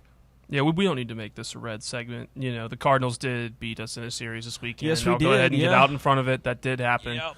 We did lose that series, but hey, we're all in one and rooting against Bear here and rooting against the Yankees. And I just hope Chase Burns goes out there and deals for the Reds. And I like to think of him as a pretty fun former Vol. He did transfer out, but that's neither here nor there. And however you feel about that, you're welcome to feel about that. Yeah, he was exciting. I'll give him that. It was fun. I had some fun. It was fun. It was fun. Burns. He was fun, especially out of the bullpen. I mean, the guy had fire coming out of his eyes. For Simo, wouldn't call it the most stellar start to his MLB career here. He's been in the show for about a 10-game sample size up to this point since June 13th, so about a week and a half in the show up to this point. He's only hitting 167 with 1 home run, 3 runs, and an RBI. Not playing great up to this point, but then again, you're playing on the Angels. It's like you're contracting Angels syndrome, and it's tough. It is. I mean, it's always pretty hard to crack in. I mean, a guy like Jordan Beck didn't have the greatest start to his career with Colorado, but now I think over the weekend, I think it might have been on Saturday, he had his 10th home run of the year up there, and he was batting in the 3-hole. Yeah, he Jordan Beck is crushing it. He might be their best hitter out there in Colorado. I think he is. I think whenever you look at what he brings in as a prospect and what he just looks like, you can tell that guy's going to be a power hitter, and he's proven to be just that. And he's gotten a lot more consistent. I think it is just a sort of a tenure thing because Simo didn't start his first year up here, had a lot of spot starts, and was able to crack in as a DH as a freshman alongside Blake Burke. And over the 2 years where he was a starter, he really did develop into one of, if not, in my opinion, the best player in college baseball in the 2024 season. And, I think it does just take a little bit of getting used to. He's been all over the place. He's been down in Huntsville. He had to fly out to Salt Lake for a couple weeks, and now he's over in Los Angeles. And, he had, in his first game, he had to go to the East Coast, had to go all the way to Baltimore, then up to New York, and then finally back home to Los Angeles over the weekend. So, I mean, it's been a little bit all over the place. Mm-hmm. I think he just has to get settled in. I mean, I think once he gets a couple series in the home ballpark, he'll sort of figure out what he's going to do at this level and sort of get a lot more comfortable because, I can only imagine how it is hopping across. At least the last month for him has been absolutely nuts, going from Alabama to Salt Lake and wherever they ended up playing while he was in AAA.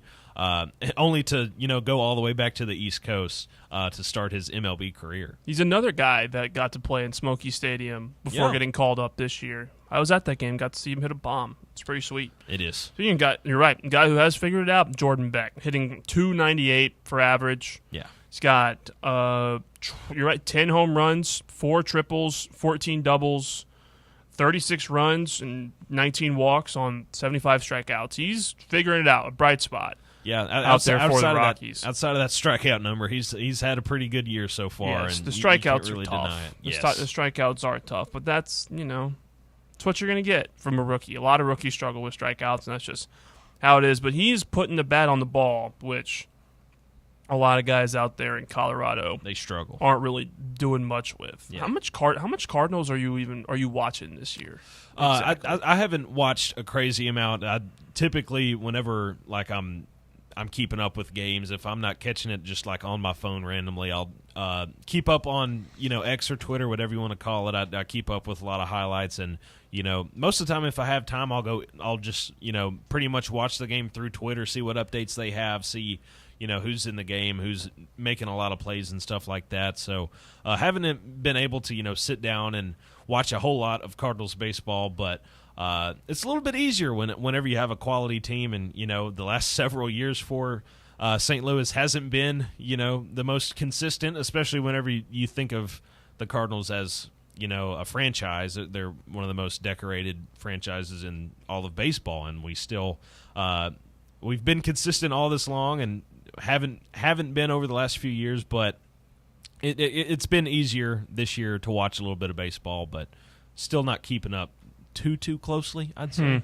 It is. I mean, it's time we got to figure out what we're doing in the off season now. Yeah, like everything's over. You either watch baseball or you get a hobby, which is tough because like I'll watch baseball. Like I will go in and watch baseball games with my dad all the time, but there's no more primetime sports pretty much. You got to figure out what you're going to be doing in this off season. Like we're all in the slog together from now until that first kickoff in August for Tennessee football. We're going to be breaking it down, a bunch of stuff, football, later this summer and whatnot. We'll go through all of that and break it down throughout the summer. But, in the off time, now's your time to watch shows, watch movies, or watch baseball. That's kind of what you got to do. It really is, yeah. Yeah. What's your, number one go-to thing to do in the off season? To just pass the time until football? Sometimes, at least recently, I've been, hopping back on my PlayStation playing Red Dead Redemption 2. That has been my go-to. I think Bear is still in the middle of that game, too. He always says so, but he's been stuck in the same part for, the last month and a half, which it's sort of a red flag to me. It's like, how do you not, do something else or move on further into the story? But he's been talking about, this fictional town and how he's wanted dead or alive and that he can't go back there. So I think he's officially given up on playing that game. No, if we were really diligent members of the Drive, we would watch all the movies that Russell and Bear tell us to watch that we need to. I mean, they say that they're going to write it down in a list. They haven't done that. They haven't done yet. I haven't heard of a list. They just make a lot of references. They tell us to watch them, and I don't really know exactly what to watch. Yeah, I don't either. It's usually, a lot of information at once, and, whenever they mention one, they'll mention three more. So you sort of have to be on your toes, at least for that aspect. But I'm sure, at least today, Russ is catching up on plenty of things if he's not, taking a nap or something. I don't know if he's catching up on much stuff. I mean, given his condition, he's just going to be holed up in a room somewhere. Yeah, we'll see. That was a rough one. It was it's a rough one. We're all, he's going to be fine. He'll be back when he gets back, and we'll hold it down for him till he gets here. And that's just how it is. Coming up, a little more news in the NBA broke yesterday around when Kevin Durant got traded again, and we'll also look in and talk a little Tennessee football later. A lot of love for Faison Brandon following the Elite 11 camp, and a lot of visits over the past weekend for Tennessee football. We'll talk more about that coming up. The Drive. Located in Knoxville's historic Old City, Barley's offers great food, live music, the best draft beer selection in town, and now your new favorite place to watch sports. Their indoor projector is perfect for any weather, and they've revamped their upstairs area with more TVs to take in all of the action. Their menu features hand-battered chicken tenders, juicy burgers, fresh salads, and the tastiest pizza in Knoxville. You can enjoy their happy hour drink specials daily from open until 6 p.m. Barley's Tap Room and Pizzeria. Citizens National Bank. You want a bank that lets you bank when and where you want to. Your local branch, the grocery store, your computer, your phone, it's up to you. You want people who care about taking care of you and your money too. Citizens National Bank. Banking never felt so good. Here's more with Dr. Stephen Malone of Knoxville Smiles. So I've been in dentistry for about 30 years, and I've watched a lot of things change where we used to do things by analog. We used a calendar to make appointments, and we didn't really have computers, and we used film and not sensors to get images. Things have changed a lot. Well, it's still changing. We have a lot of things that are in dentistry today that make it more convenient for patients, like online scheduling and Invisalign. Instead of putting brackets and wires in your mouth, you can use these trays, and those things are all done with computers. Now we're actually planning implants with computers, and we're making our crowns with computers and CAD/CAM systems and milling systems. All of these things are new in dentistry, and it keeps changing. So if you look at dentistry today, it's not what you had 25 years ago. We're much more health-oriented, so try to find a dentist that's trying to use technology to your advantage and keep you healthy. Contact Knoxville Smiles today at 865-539-1776 to set up an appointment, or go online to knoxvillesmiles.com. Smile brighter with Knoxville Smiles. When it comes to making plans, you are the best. What about those round trips that you plan in advance, which are perfect on your way there and perfect on your way back? Or those meetings with friends for which you make a group chat 3 months before so that nobody or anything is missing? Or your daughter's first birthday party. You planned it with such dedication that instead of the first, it felt like our 15's. The same way you plan each detail for those moments. Start planning to protect you and your loved ones from a natural disaster. Sign up for local weather and emergency alerts. Prepare an emergency kit and make a family communications plan. Protecting your family is the best plan you can make. Get started at ready.gov/plan. Brought to you by FEMA and the Ad Council. Planning for spring at Lowe's means big savings on outdoor power equipment, and Lowe's knows nothing feels better than free. Buy one select Ego string trimmer, leaf blower, or mower kit. Get one select 56-volt battery free. That's up to a $299 value. Power through spring with Ego, the #1 rated brand in cordless outdoor power. Because Lowe's knows home improvement. Valid through 4/3 while supplies last. Selection varies by location. Good afternoon. We see this heavy traffic now trying to get westbound. I-40 here at Alcoa Highway. All that traffic leaving downtown, headed back out to West Knoxville, where it's stop and go at Kingston Pike, especially in the Bearden area, as it gets heavier now. Northbound, 75, lots of radar earlier on 75, traveling on up into Anderson, throughout parts of Campbell County as well. Hey, turn your gold and silver coins into cash this summer and put that money in your pocket. Fountain City Jewelers in North Knoxville can help. Go by and see Mark Enix at Fountain City Jewelers next to Linton's. I'm Commander Chuck with your on-time traffic.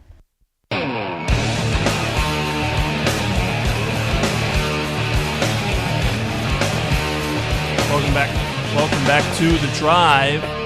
Me, Walker Smith, and Jace Brown getting this one going for you. A little more, it's draft season. Officially draft season up to this point, and there have been more projections coming out for Chaz Lanier on NBA's draft coming up this Wednesday, and it feels like he is really slotted out to that number 38 spot. ESPN put him in their 2-round mock draft just earlier today, and it feels like that's exactly where he's going to end up, is that early second round. I mean, if someone might reach on him at the end of the first, I doubt it, but if you're looking for a Vols name to get called, that's where it's going to be at the end of at the beginning of the second round on Wednesday's draft. Yeah, it's really been intriguing because, I mean, we talked about it last week where, he went from not really being on any of these hot boards for the NBA draft to, really climbing up the ranks. It really is impressive to see, and I read earlier where if he is able to get drafted this season, I think it was Knox News' Mike Wilson reported that it would be the first time since, I believe, the 80s that in 5 straight drafts a Vol would be drafted, which is, pretty incredible thinking of, some of the past names that have played here, and to not have 5 consecutive NBA drafts where a Tennessee player was drafted. I think it really reflects great and shows what Rick Barnes has done for this program. It's not just an every once in a blue moon thing. I mean, we're seeing guys get up in the league and actually playing quality time. I mean, Grant Williams has been up there for many years, and has bounced around a little bit, but still plays a pivotal part for every franchise that he's been a part of, whether it be Boston or Dallas or now Charlotte, closer to his home. So I think it's pretty impressive that Rick Barnes has been able to put this together, especially with the last two, including this one, being built mainly or being kept alive mainly because of your transfer class. Because Dalton Connect, of course, had his wonder year with us 2 seasons ago, and then this past season with Chaz Lanier. Sort of continuing to bear that torch. I think it only shows what these coaches have been able to put together whenever you look at it from a development standpoint. It's not just guys that are one and done. I mean, we're putting older guys into the league, which doesn't really happen everywhere. Yeah, I didn't know that we had gotten a guy drafted each of the past 6 drafts, you said? Each of the past 4. This would be the 5th 4? straight. Yes. Sheesh. I'm trying to think of the guys who it was. It was Grant. It started with Jaden Springer and Keon Johnson. Those two were first-round picks. Yeah, they got picked. Yes, and then that was in 21. 22, that was when Kennedy got drafted. Correct. 23, that was 2 years ago. Who got drafted? Phillips. Yeah, Julian Phillips got drafted last Dalton year. Connect.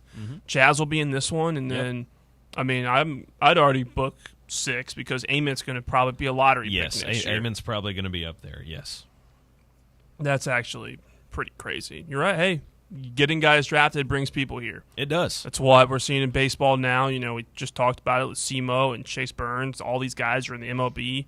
It's going to help these guys in the long run, and I'll be watching Wednesday's draft to see when he gets his name called, whether that's on Wednesday or it's Thursday. I believe it's a 2-night event. Yes, I think they did change it to a 2-night event, which is really weird because there's only 59 draft picks this year, so it's a really small sample size, and to extend that for 2 days, I find that really odd because there's going to be some guys in that green room that probably aren't going to be picked on Wednesday whenever it starts.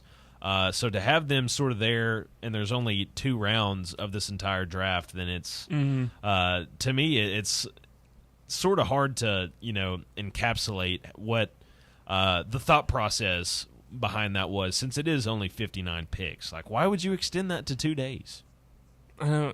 It's just pick them quick. Yeah, I mean, I'd miss the times when we would get the Taco Bell ad while Nikola Jokic is getting drafted, and he turns out to be a 3-time MVP. It's pretty funny. Yes, it's wonderful because you never see that anymore. Apparently, we're not going to see it if it's just 2 days. And I mean, most of these guys, whenever they get to the second round, they aren't really diving too deep into the prospects of everybody. They're just some teams really truly just go with the best player available. Athletic ability, yes. I mean, once you get past the lottery, it's a lot of it's projects.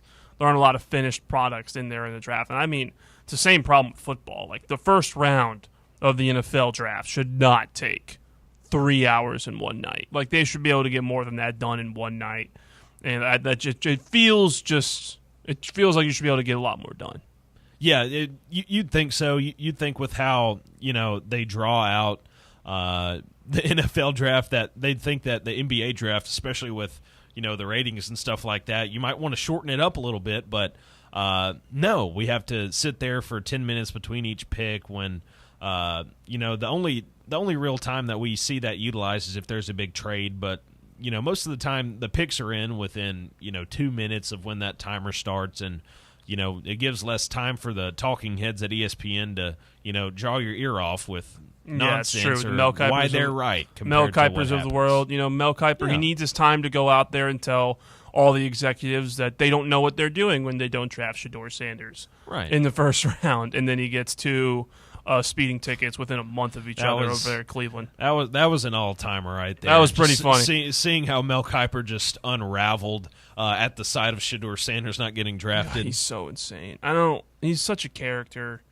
It's been doing it for so long. It's just unbelievable that he's been there so long. And, he misses 100% of the shots you don't take is pretty much the way he lives his life there for the NFL draft. I think my favorite one a while ago, I think he was super, super high on Will Levis as well. And then, there were some other guys that were high on Levis, but he's another guy that he thought he was best quarterback in that draft, if I'm not mistaken. Yeah. And he ends up following the date, too. Yeah, I think he was like a top 3 quarterback, at least on Kuiper's board, and he was like, if he's not a top 5 pick, then, so on and so what. But it's that guy is just he's something else. And, I think, the best thing that could have happened for the Mel Kiper haters of the world was seeing Shedeur slide down the board and, seeing his name being as the number 1 best available player for 3 days. That was pretty phenomenal. It really was.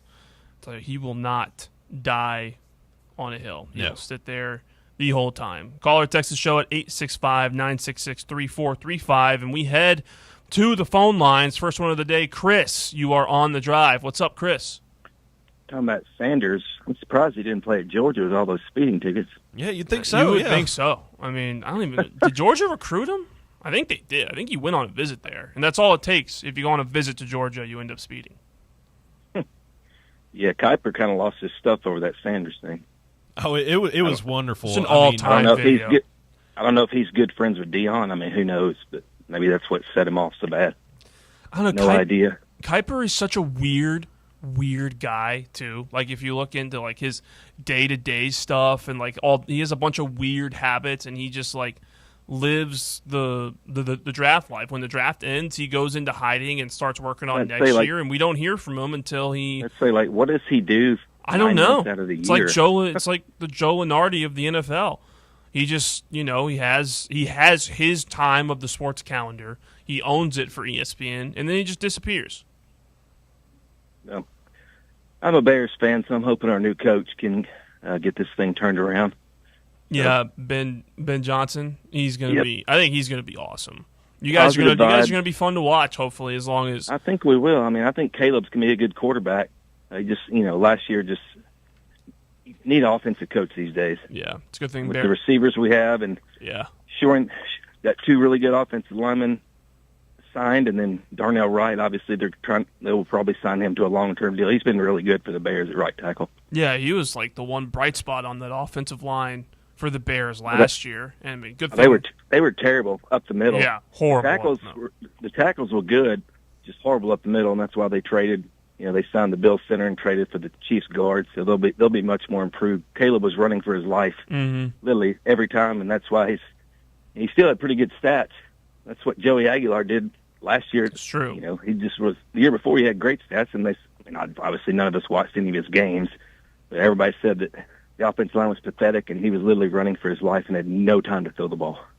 Yeah, which good thing Bear's not here, because Bear is the number 1 Caleb Williams hater I think I've ever heard in my life. But, it could be a similar situation now that you say it, like Aguilar coming into a better situation, Caleb Williams hopefully getting a lot of upgrades with a much better coach, because last year's coaching staff didn't really know what they were doing with Chicago. Yep. There was so much wrong there. But with Ben Johnson there, and hopefully Caleb progresses, it'll be pretty good. We can hope for similar production from Joey Aguilar when he gets in here behind a better offensive line with some better players. I mean, the Bears have a great receiving core with DJ Moore and Roma Dunze, and they signed Luther Burden, or drafted Luther Burden.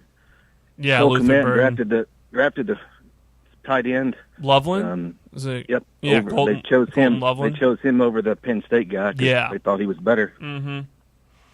But, it's a fun offense on paper. If they can put it together and Ben Johnson can fit those pieces, and even Keenan Allen. Did you guys didn't release Keenan Allen, did no. The Bears? Yeah, he's still gone. on the roster. He's you say he's gone or he's there?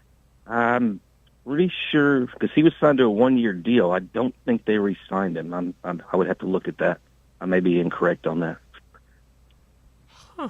Interesting. Well, either way, you guys with Rome and the guys you drafted should be a fun offense for the Bears. We can just hope that Aguilar does that for us. But could you imagine being an Arkansas baseball fan? A few years ago, they've been so good for so long.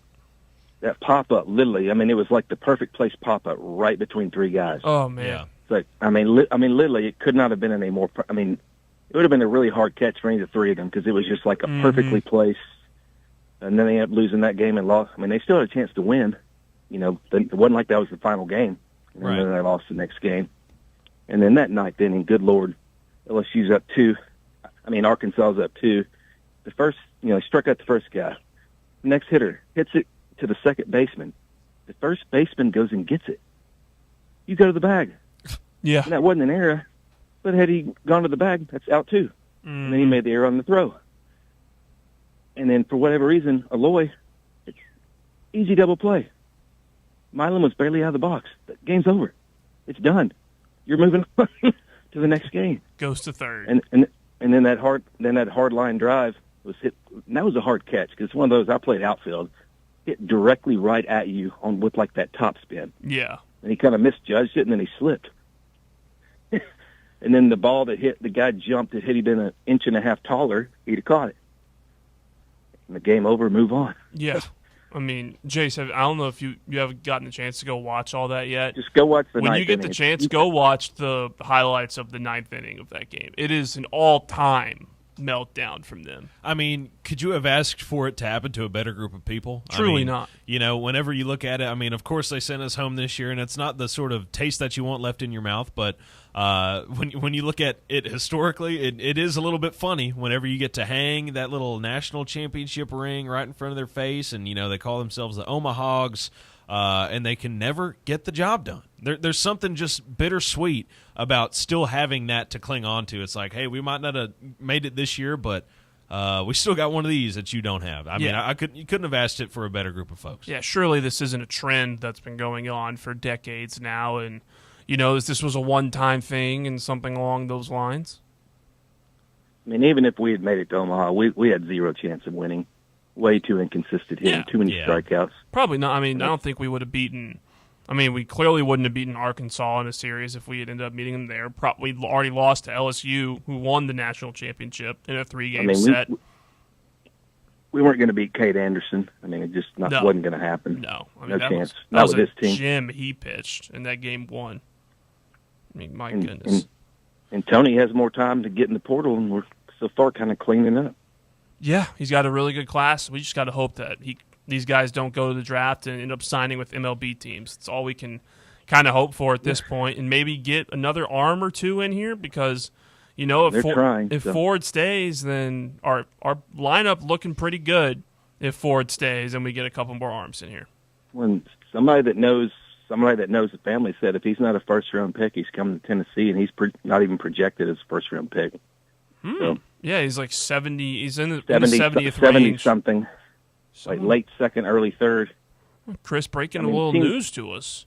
Not in the first round. You can book that he'll be at Tennessee. That's what somebody said on the VolQuest message board. Yeah. You know, take that for what it's worth. The message board geniuses, they're out there, and you got to listen to them. They're prophets. Always believe what you hear on a message board every time. And teams can always overpay, but I mean, you never know. So exactly. But so Russell and Bear are still off today. They were off all last week. Yeah, there was a change in circumstances where Russell is going to be out of commission for a little bit, and Bear is still on vacation. But that is what it is. Well, Chris, we got to get to a break here. We appreciate your call, man. Thank you so much. Bear's not still on vacation. I thought he was meeting with his parole officer. Oh. Sorry. Love you, Bear. See ya. Thank you, Chris, for calling in. One more hour to go here on The Drive. We'll be right back. The Drive. Yeah, it's another day, but what kind of day is it really? A day of doom scrolling? Laundry day? Nah, it's a White Claw day. Light and refreshing tasting, uniquely cold way filtered. There's an iconic flavor for everyone. So grab a pack, grab your friends. Make the most of each day with those who matter most. When you're together with White Claw, every day is a once-in-a-lifetime experience. You just gotta grab it. White Claw. Grab life by the claw. Please drink responsibly. Hard seltzer with flavors. White Claw Seltzer Works, Chicago, Illinois. Is your smile ready for the spotlight? Hi, I'm Dr. Jacob Wilco, and at Knoxville Smiles, we make every visit a reason to smile. From routine cleanings to dazzling cosmetic treatments, our experienced team uses the latest technology to keep your teeth healthy and your smile bright. With a warm, welcoming atmosphere and personalized care, we're here to make sure you leave feeling your best. Don't wait. Your perfect smile is just a call away. Book your appointment today at 865-539-1776 or online at knoxvillesmiles.com. Smile brighter with Knoxville Smiles. Every 40 seconds, a child goes missing somewhere in the U.S. You can help in the effort to find missing kids simply by donating your car or boat to Find the Children, a nonprofit organization dedicated to returning missing children to their families. Find the Children works closely with national and community agencies and organizations and helps distribute flyers and posters that are directly responsible for recovering missing kids. Your car or boat donation helps protect and recover children in every state and community by sponsoring child safety and recovery programs. For fast, free pickup, call anytime, 24 hours a day, 7 days a week. Running or not, your car, truck, van, RV, or boat will be towed away free of charge. Fast, free pickup, plus it's tax deductible. Everyone wins when you donate your car or boat to Find the Children. Call right now. 800-466-8813. 800-466-8813. That's 800-466-8813. You're listening to FM 105.7 and AM 1340, WKGN Knoxville, and W289CU Knoxville, Fan Run Radio. Ready to launch your career? Axle Logistics is a leading third-party logistics company where excellence is an energy. With an award-winning culture, Axle proves that positive outcomes come from a positive environment and a work hard, play hard mentality. At Axle, the drive for success is infectious. And with an uncapped commission structure, hard work isn't just noticed, it's rewarded. For those with big goals and even bigger dreams, Axle Logistics is the place to start your career. We really need to get some branded stuff. Shirts, hats, promo items, something professional. I mean, we could just find a website and order a bunch of it ourselves. You could, but you're taking a big risk. You don't know the quality, the fit, the timeline. It's a roll of the dice. Yeah, I guess, but isn't that how everyone does it now? Not the ones who actually care about how their brand looks. Look, if we're putting our name on it, it needs to be done right. We need SM Athletics. SM Athletics? Yeah, they specialize in working with businesses like ours.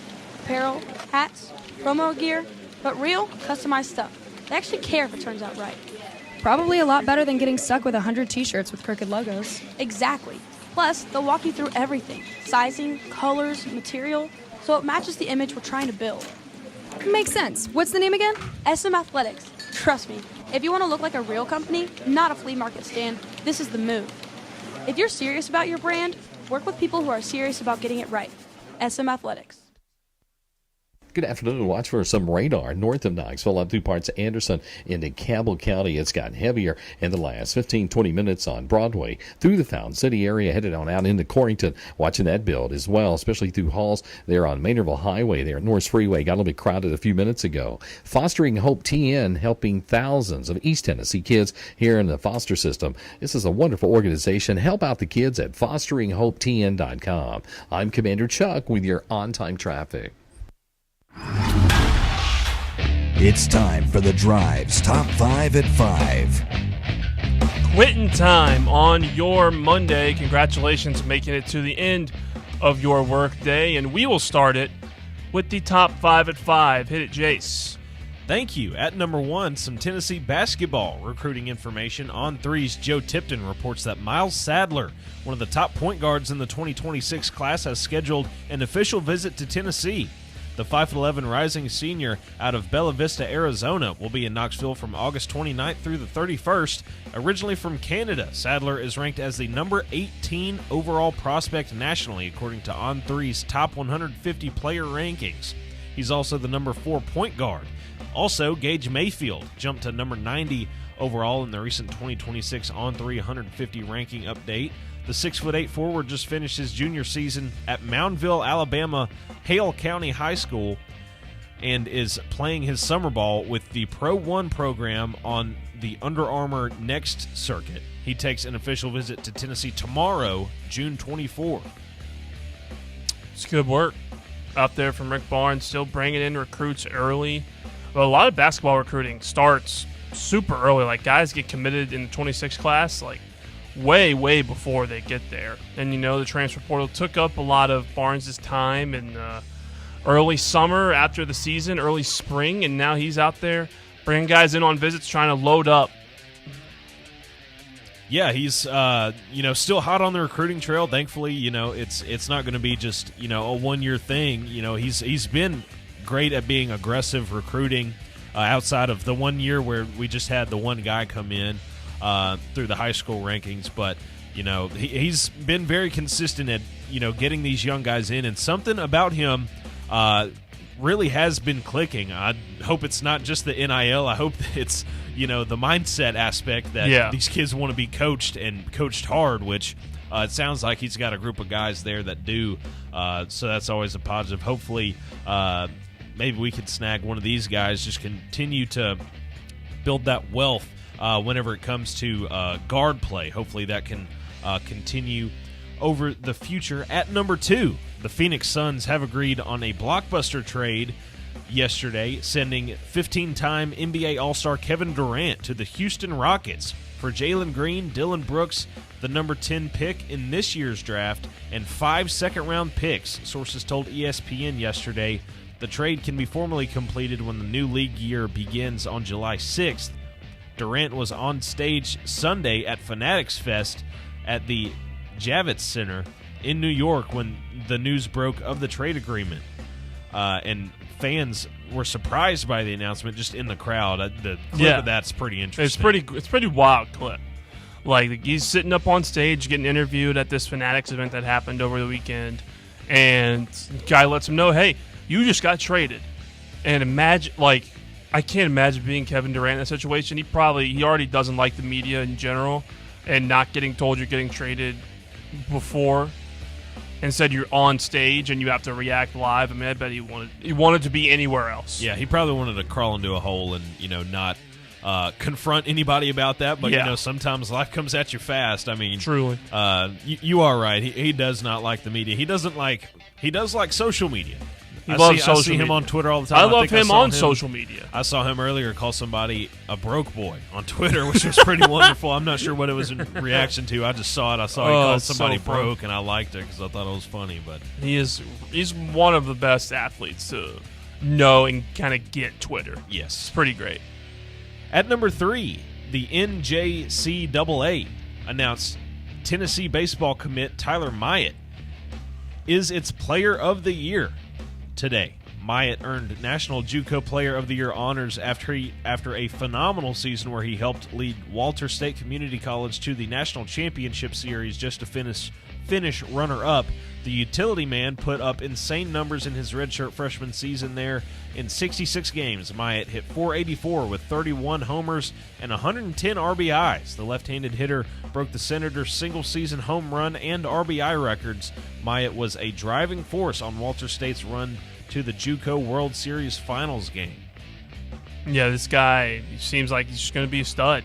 As long as, we get him, he doesn't go to the draft or anything, which doesn't look like he's going to, but no, this guy, he looks like he can play just about wherever we want him to. He hits it well, and they're just reloading the roster. To this point, it feels like, especially with Ford hopefully staying, the lineup feels pretty good now going into next year. Yeah, it's a lot better than what we felt like over the last couple weeks. Again, he's been working hard in the portal, and we've got a lot of wealth at that catcher position, but building up some folks that we could throw into the outfield and actually just let them get out there and run and play.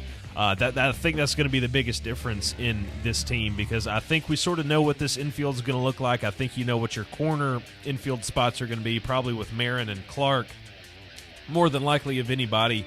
The middle infield gets a little bit tricky because you don't know where Abernathy's going to go. We still don't know if Antigua's going to hit the portal. I mean, I remember Russ talking about him possibly hitting the portal, which would be a big shakeup as well. But, you need those outfield spots. You think you have some guys that we saw during the midweek this year. We think we're going to see those guys take that step and become those weekend starters, but you can never have too many outfielders ready to run whenever it gets to playing time. Yeah. At number 4, receiver and defensive back Travis Hunter signed his 4-year contract with the Jacksonville Jaguars on Sunday evening. The team announced the deal, worth $46.65 million, fully guaranteed, includes a $30.57 million signing bonus paid up front. Hunter is the first non-quarterback not drafted first overall to get his signing bonus entirely up front, according to his agents. Just bread it up. Good for him. Yeah, I mean, shoot.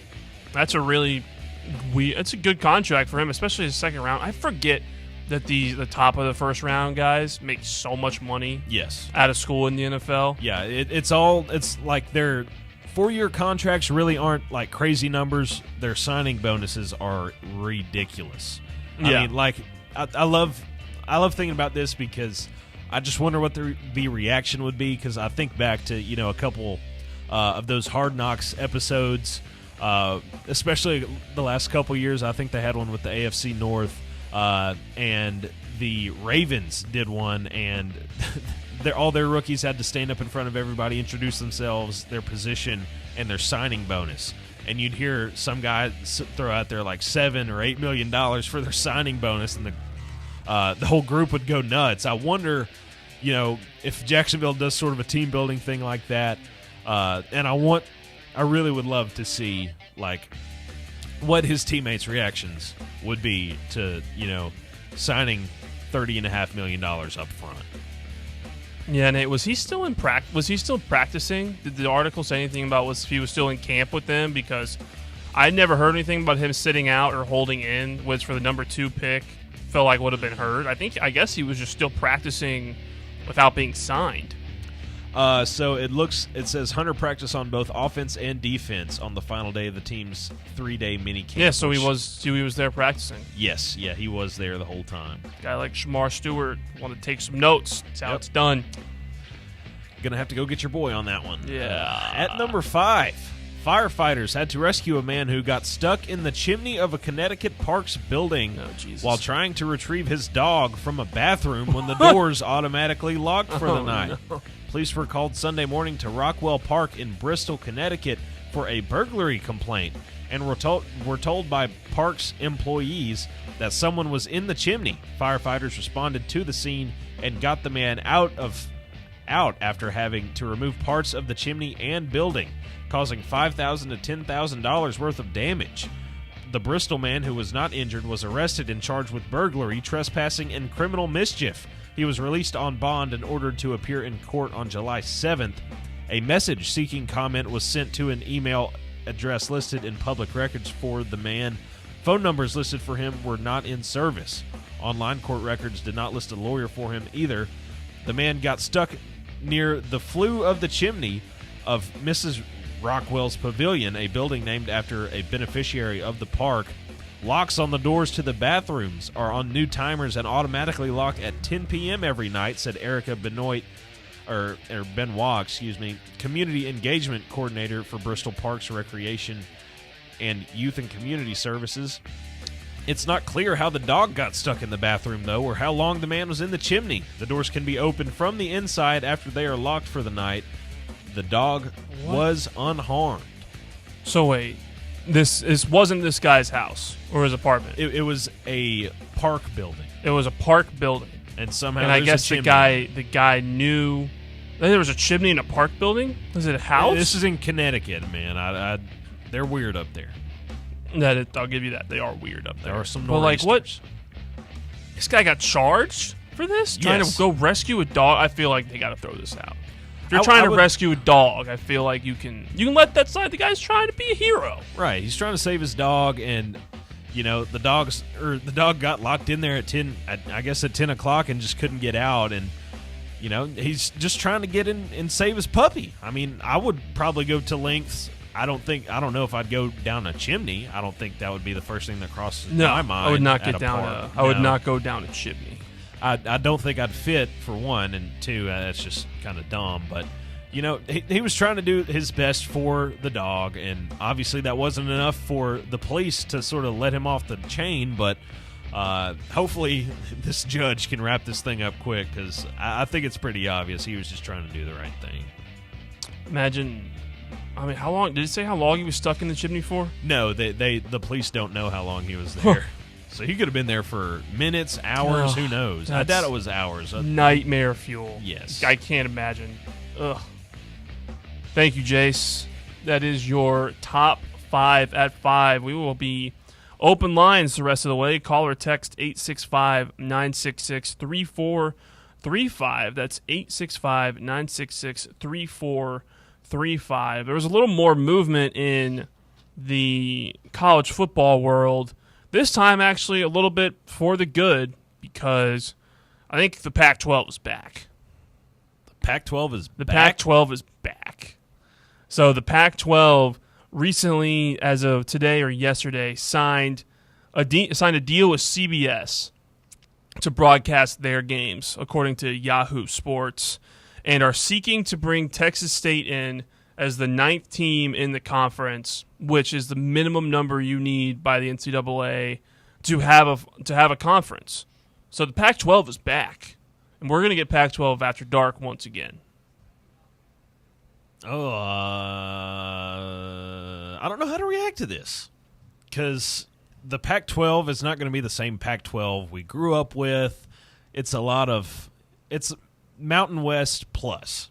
That's how I would name it. You know, you take a couple teams that were in the Mountain West and were prominent, such as, you know, like a Boise State. You get some like the San Diego States in there. It's not going to be the Pac-12. It's just going to be Oregon State and Washington State, along with a couple of the top teams from the Mountain West, and Texas State, the Bobcats, are joining the Pac-12. Texas State. They're a good team, good program. They're not bad. You're still not a Power 5 conference, even though you say that you're the Pac-12. It's Power 4. It's going to be Power 4 from here on out. It is. I mean, I'm a little biased because I went to school in a Pac-12 school. I was there. Pac-12 is awesome. West Coast football is always nice to have on at the end of a day. And, you know, there are still 2 Pac-12 teams in there, original ones, in Oregon State and Washington State, if that's what you're looking for. I mean, if we're going to call the Pac-12 the Pac-12, I mean, all those teams are going to be in the Pac-12. It's just it's not going to have the punch. You know, I think we should have, you know, let the Pac-12 sail off into its sunset whenever everybody left town. You know, even though Washington State and Oregon State were still there, like, just let them fall into a different conference and let bygones be bygones. Why are we, you know, beating this dead horse? The Pac-12 is gone. I think people just have to accept that. It's not what it was. It's not the supreme power it used to be, and it wasn't for quite some time. And, you know, now it's just being drawn out, and I find it rather sad that it's still being called this name that, you know, has such a ring to it and is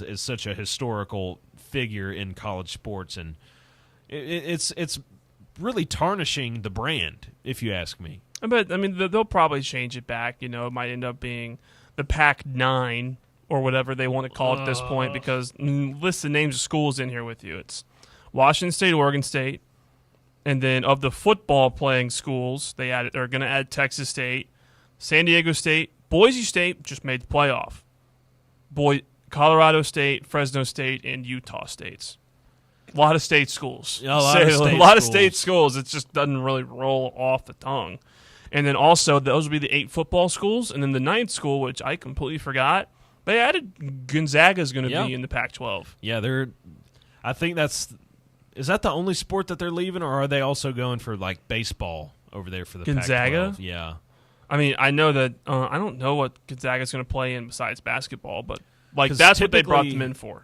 I mean, they were in the West Coast Conference, the WCC, so I think that if you're going to go to the Pac-12, if we want to call it that, if you're going to go there, just take everything there, because, I mean, you know, Gonzaga has a pretty proud baseball program. They made the tournament a couple years ago and are usually always in the running, at least in their conference, so but I also don't know the state of college baseball for a lot of those schools, because I know, you know, the Colorado Buffaloes, they don't have a baseball program over there. No. So it sort of begs the question of if, you know, Colorado State is sort of in that same position where, you know, winter draws way too late into the spring and it's just borderline impossible to get baseball played up there. If it comes to that, just stay in the West Coast Conference. Just be kind of like Notre Dame, where you drop in the ACC for, you know, basketball and just call it at that.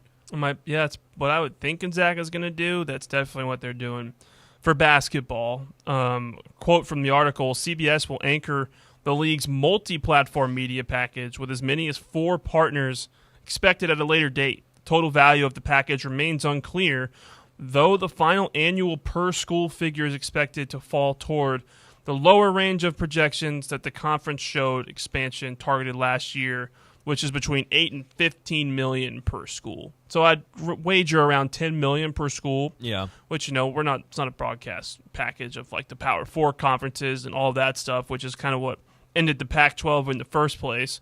And I get it. It's not the original. It's not UCLA. It's not USC. It's not Oregon. It's not Washington. Those types of colors and banners you expect to see in the Pac-12. But, it's good for the two schools that got kind of left out high and dry in Washington State and Oregon State. That just got kind of left on an island, and they were able to win a little bit of money back and pay for these schools to get in here and restart the conference, which, I think having the Pac-12 logo, even if it's not the Pac-12, we're going to remember it's not going to be a power conference, but it's still going to be West Coast football. And a lot of these schools, like, Boise State, they're going to get a little bit more recognition despite moving from the Mountain West to the Pac-12, just from the brand. Good teams like Colorado State, San Diego State, and basketball specifically. Fresno State, good football school. And, Texas State has been kind of on the up and up in football as well. So it's good to see that the Pac-12 will be playing football again starting in either next year or the year after. Coming up, we'll talk a little bit about some Tennessee football recruiting, and we will run Jace Brown through some of the top 25 players to look out for in next season's 2025 Tennessee football team. Those players, we will get to that in a second. This is The Drive. The Drive. Believe in family. Believe in your fellow man. Believe in honesty and an honest day's work. We do. We're Farm Bureau Insurance. And we don't just believe in Tennessee. We believe in Tennesseans. Farm Bureau Insurance. Tennessee's insurance company. This is Baseball VFL Cody Brown. Farm Bureau Insurance is the official insurance for Tennesseans. Believe in me for all of your insurance needs. Give me a call at 865-992-3871. A brand built in Tennessee and born from the love of the game. Inward Half revolutionizes golfing comfort. Crafted by a former pro and dedicated enthusiast just like you, our luxury performance wear guarantees you stay cool and comfortable through every swing and every day. We're not just a brand. We've set out to create a lifestyle for those who understand that impeccable style and premium performance are a hole-in-one. Enjoy the walk-in with Inward Half. Hey, Pack Rat. Yeah, you. Are you moving cross-country and you just don't know who to call? Call us right now. Listen, you've probably seen one of our containers in your neighborhood, but did you know that we can help you move anywhere in the United States? It's real simple. We'll drop a container off at the location you tell us to bring it to. You pack up your valuable possessions at your leisure. They stay safe right in your home. And when you're ready, call us. We'll come and pick up the container and give you a scheduled date of when your furniture and the other possessions will be at your new home. So if you're moving across country or across town, be a Pack Rat. Join the Pack Rat family. Call Pack Rat right now for your free quote. See y'all later, Pack Rats. Call 800-965-1298. 800-965-1298. 800-965-1298. That's 800-965-1298. Are you looking for a treat that will knock it out of the park at the next watch party? Just like your favorite baseball team, Crumble brings the best lineup week to week with an expanded roster that includes key lime pie, strawberry cake, or my personal favorite, Monster featuring M&M candies. Let Crumble treat you to the best cookies in the game. Download the Crumble app and start earning rewards. You can even vote monthly on what flavors you would like to see at any store of your choice. Warmer weather is here, so get to the ballpark, but don't miss the cookies. Located in Knoxville's historic Old City, Barley's offers great food, live music, the best draft beer selection in town, and now your new favorite place to watch sports. Their indoor projector is perfect for any weather, and they've revamped their upstairs area with more TVs to take in all of the action. Their menu features hand-battered chicken tenders, juicy burgers, fresh salads, and the tastiest pizza in Knoxville. You can enjoy their happy hour drink specials daily from open until 6 p.m. Barley's Tap Room and Pizzeria.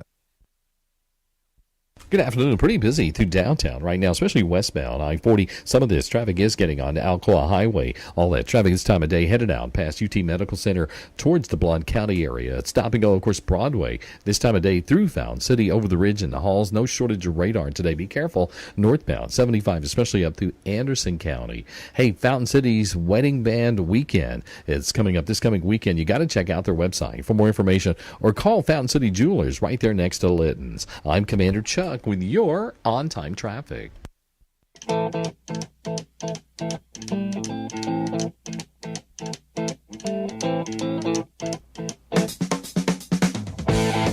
Welcome back to The Drive. Walker Smith here with Jace Brown. It's 5:23 on the East Coast, and we're going to talk a little Tennessee football for you guys here on late June. Just long slog until we get to the season, but there's still plenty to talk about. We've been highlighted a little bit last week where we went down 24/7's top 25 list of most important players for the next Tennessee football season. And when Jace was here, we were able to touch on Peyton Lewis, one of the running backs heading into the season next year.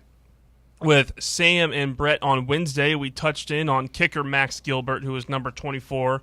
I don't know if you have any thoughts on Max Gilbert going into next season whatsoever. You know, just make your kicks, kind of don't miss gimmies, stuff along those lines. Don't let explosive returners return the football. I mean, we that type of stuff. Don't kick to good returners. Yeah, we got off to a rough start with that against Vandy, but of course we were able to right that ship pretty quickly. But eliminate the hot starts if you can if we're kicking off first, and make the easy ones while you have them, because later in the year they're only going to get harder and harder as it gets colder and more intense, because meaningful football happens later in the year, and it's always going to be hanging right in front of you. We just that needs to be a fold of our team that is rock solid as long as we can go for that one.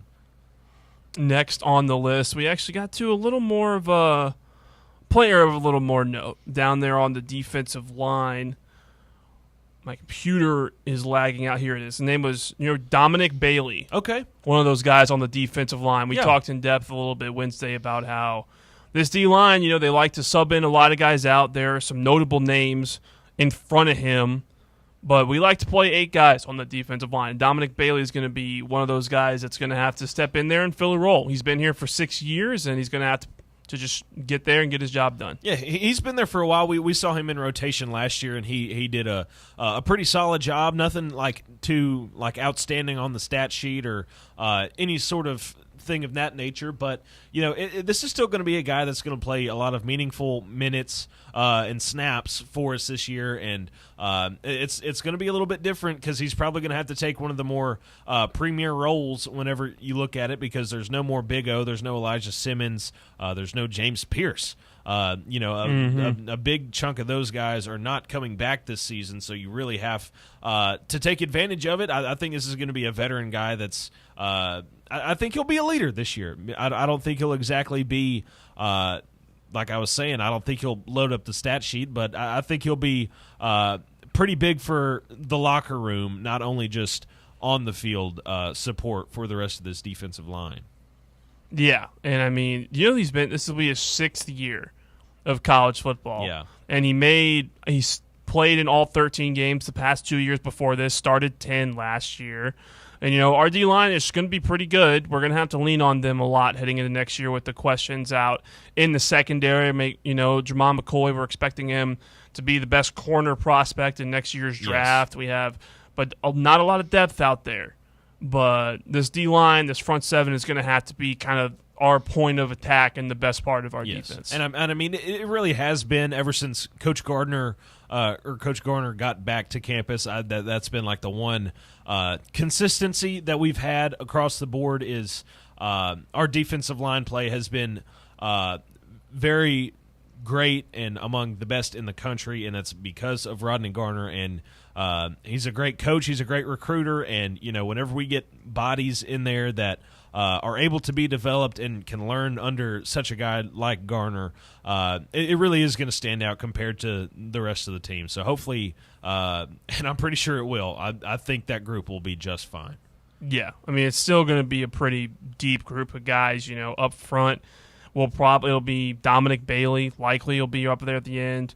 Jackson Moy at nose tackle, Bryson, Bryson Eason will be there at the D tackle, and then Joshua Josephs is that main guy on the D line who we're going to expect to get double teamed to get sacks. Yeah. Well, it's similar to the way we treated Pierce last year. He's going to be the focal point, but we need everyone else to step up around him. Yes, yeah, that's going to be a big one, and we were talking about it with whenever Bear was here. I think it might have just been last week, either that or it was with the full barn in here about how I think it might have been the week prior whenever we had everybody here about how Joshua Josephs is really going to step into that role that James Pierce sort of played last year. We saw Josephs take a huge jump last year and was able to get a lot of playtime and was able to shine thanks to James Pierce, taking a lot of the double teams and being the key guy on the defensive line. That's going to be him this year.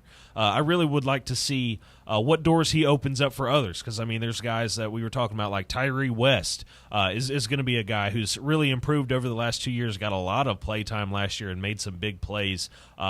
He's probably my key guy to watch this year on the defensive line because I think if we keep this revolving door open of these top tier prospects for the next level on the defensive end, I mean we're really year after year going to see one guy step up, and then he's going to be taking a lot of the hits for the guys right behind him and really setting them up to become stars and become huge prospects like we saw James Pierce and now Joshua Josephs become this year. Mm-hmm. Moving to the back of that defense, a guy who we haven't talked yet about on this show. Mentioned him a couple times just based off name and kind of who's left. But the next guy on their list, number 22, remember to pronounce his name correctly, it'll be Edris Farouk. Okay. Is their next guy, who he's a pretty interesting case. He's going to be a sophomore this year, played all 13 games last year as a reserve safety as well as a lot on special teams. But with our transfers out, I'm blanking on our safety's name that left in the middle of the spring window. I'm blanking on his name. It'll come to me in a little bit. But he is the guy that's going to have to fill that hole. 6 foot, 200 pounds, sophomore. It was a 3-star and 88 rating coming out of high school, and he only made 13 tackles last year. But according to all the depth charts that are out there right now and where we're at our secondary position, this guy is looking like he might be our free safety starter as a sophomore, which is a really big spot to be. It really is because, this guy wasn't the most sought-after recruit, and, again, he was able to still work his way onto the field last year. I think you were thinking of Jordan Matthews. Yes, Jordan Matthews. Yes, Jordan Matthews. Who's now at Vanderbilt, which is pretty interesting. But back to Farouk, he really is going to be a key part of this defense and part of a group that's a little under the weather right now, I guess, for lack of better terms, with the injury of Jermod McCoy, not knowing when he's going to be fully back and just how much depth that we lost due to the transfer portal and Jordan Matthews leaving and a few guys in the winter window also left. And didn't really give us a lot to stand on. So, I mean, it's going to be a lot of young guys in the skill positions all over the field. It's not going to be just on the defensive side. It's also going to be on the offensive side. We still got there's a lot of talent in that wide receiver room, sort of like we are in that defensive back room. We've been able to recruit well at that position, but we haven't been able to see them put it out on the field just yet. And those are probably the two position groups that we have the most questions about outside of the quarterback position group, just because we don't know what's coming right there. So I think it is going to be a big spot for Farouk. I would agree that 22 is probably the right spot for him because I think there's probably going to be a couple DBs in front of him on this list. So seeing him as a quality safety prospect for us to hold down the back end, that's really going to be a pivotal spot in that defense. Yeah, right now our nickel package, which would be 5 DBs going into next year, according to the depth chart projections, nothing official, looks like it would be McCoy coming back, Turrentine at our strong safety spot, Farouk at free safety, Ricky Gibson at the other corner spot, and then Boo Carter as the nickel back. Which with Boo, you could maybe put him at that free safety spot if whenever we go, 4 DBs, depending on the team we're playing and how that works. Boo is a very versatile guy. He can play just about wherever we put him. But we like to play dime a lot, and that's just kind of what it's going to be, and we're going to have those 5 guys out there. Yeah, that would be I'm not against that. I think there's a strong case for 4 of those guys because they've sort of been able to prove it. We saw Boo Carter have a great freshman season last year, made a lot of plays for us. Ricky Gibson sort of came out of nowhere for us. We knew that he was going to be starting on the edge for us out on the perimeter, and he's still with a lot of questions last year. He was still able to be able to shine and really turn that cornerback spot into a bright spot for us last year. And, of course, McCoy was an alien for us last year. He was ridiculous, and Turrentine was a great option for us as strong safety. He transferred in from Ohio State, so there was always talent there. It was just really putting it to play. It was really exciting to see those guys out there. So, adding Farouk to the group right there, I think that's a really positive thing for him because it means that he's ready to run with the big dogs, and they have faith in him, it feels like, at least from a projection standpoint. So it is going to be some big shoes to fill because Jordan Thomas did hold his own last year for us. So it'll be interesting how this shakes out. If he does end up being such a crucial role for us, or if he's going to be backing up somebody. So still a lot of questions about that group, but a lot of veteran presence somehow for such a young crew. Yeah, some other guys to look out for in that DB spot. Really one guy that I wanted to highlight is Colton Hood, the transfer we got out of Colorado, I believe. He's second on the depth chart. He's a redshirt sophomore, so he's got that extra year of experience over Farouk, but it does feel like that's kind of Farouk's spot to hold down, which is, a little bit the story of Tennessee season going into next year is that I don't know if there's a position group that we feel 100% confident about. Right, yeah, there really is. If you really think about it, there's not one position group that we have 0 questions and know is going to be this. Right, yeah. I mean, honestly, one that I don't have questions about, probably the defensive line, just because that front 7 linebackers too. Yes, because I think we know what sort of look we're going to get. We know what consistency we're going to get out of the Garner bunch because they've been consistent ever since he's been here. And but everybody else, I mean, you're up for grabs. Like the running back spot, we don't know what's going to come out of that room. Again, with the quarterback stuff over the offseason, that's been a whirlwind. We still don't know what's coming out of there. The offensive line has been a question, it feels like, ever since Coach Heupel got here. Yeah. We still haven't been able to see really positive improvement from guys that we straight up recruit out of high school in that spot, but we've seen a lot of success from guys that were here before him and guys that they have brought in through the transfer portal. Those have been the 2 consistent parts of that offensive line, and now it's really getting to where it's simply just transfers. It's not anybody left over from the Pruitt era. So it is going to be a lot for those guys to prove. But, yeah, that's why this season is so intriguing to me. There's so many questions, and it's a brand-new team.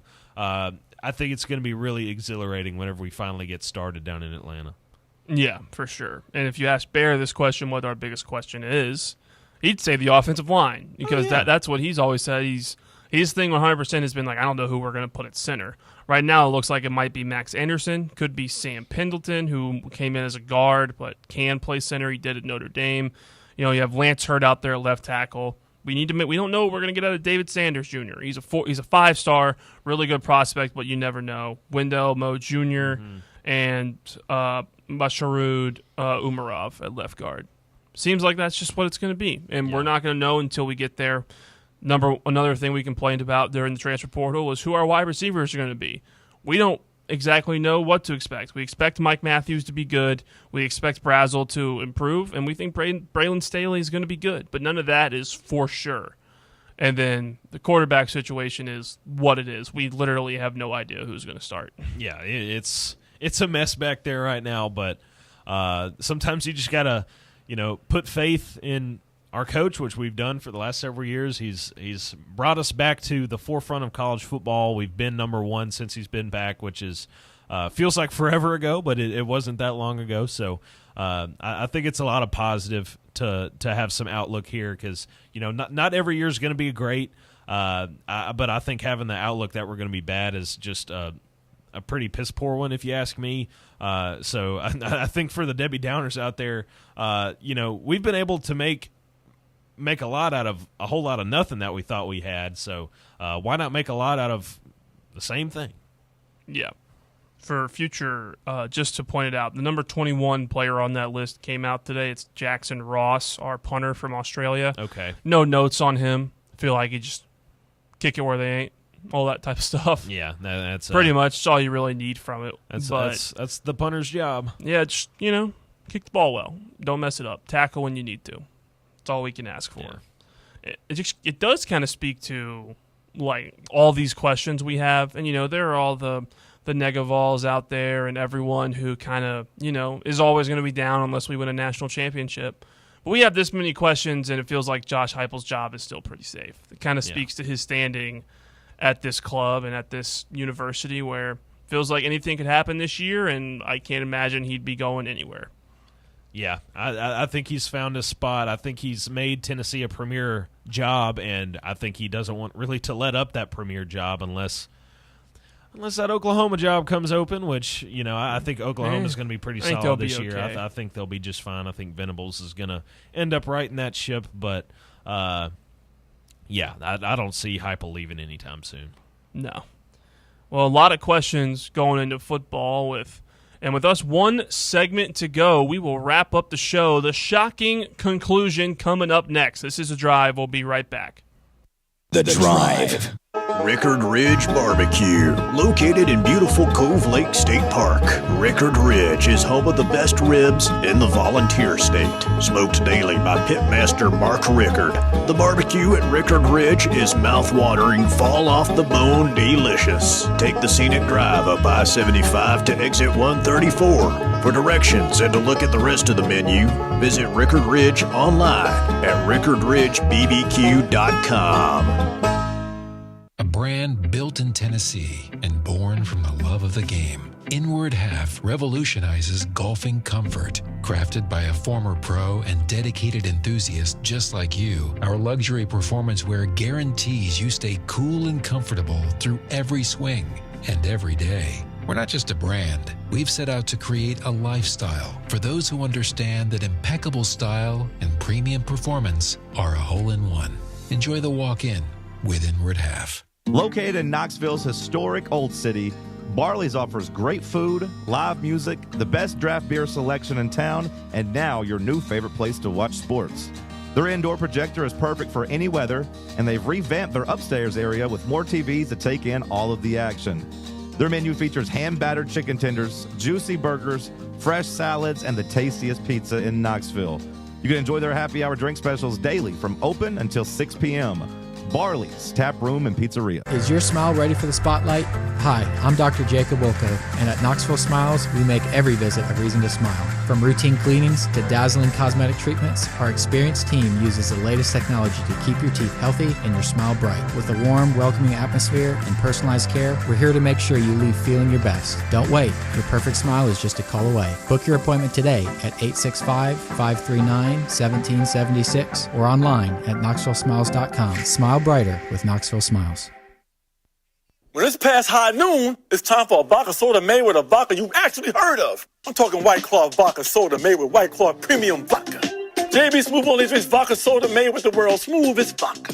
And you can too. Pick you up a bottle of the triple wave filtered vodka that's been distilled 5 times.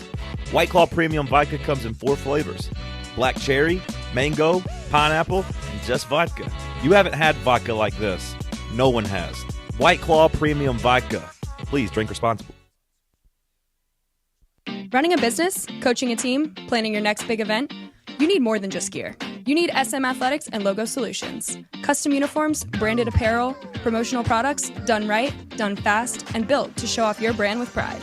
From local businesses to high schools to major universities, SM Athletics is trusted by winners. Get real service, get real quality, get noticed. SM Athletics and Logo Solutions, where your brand comes to life.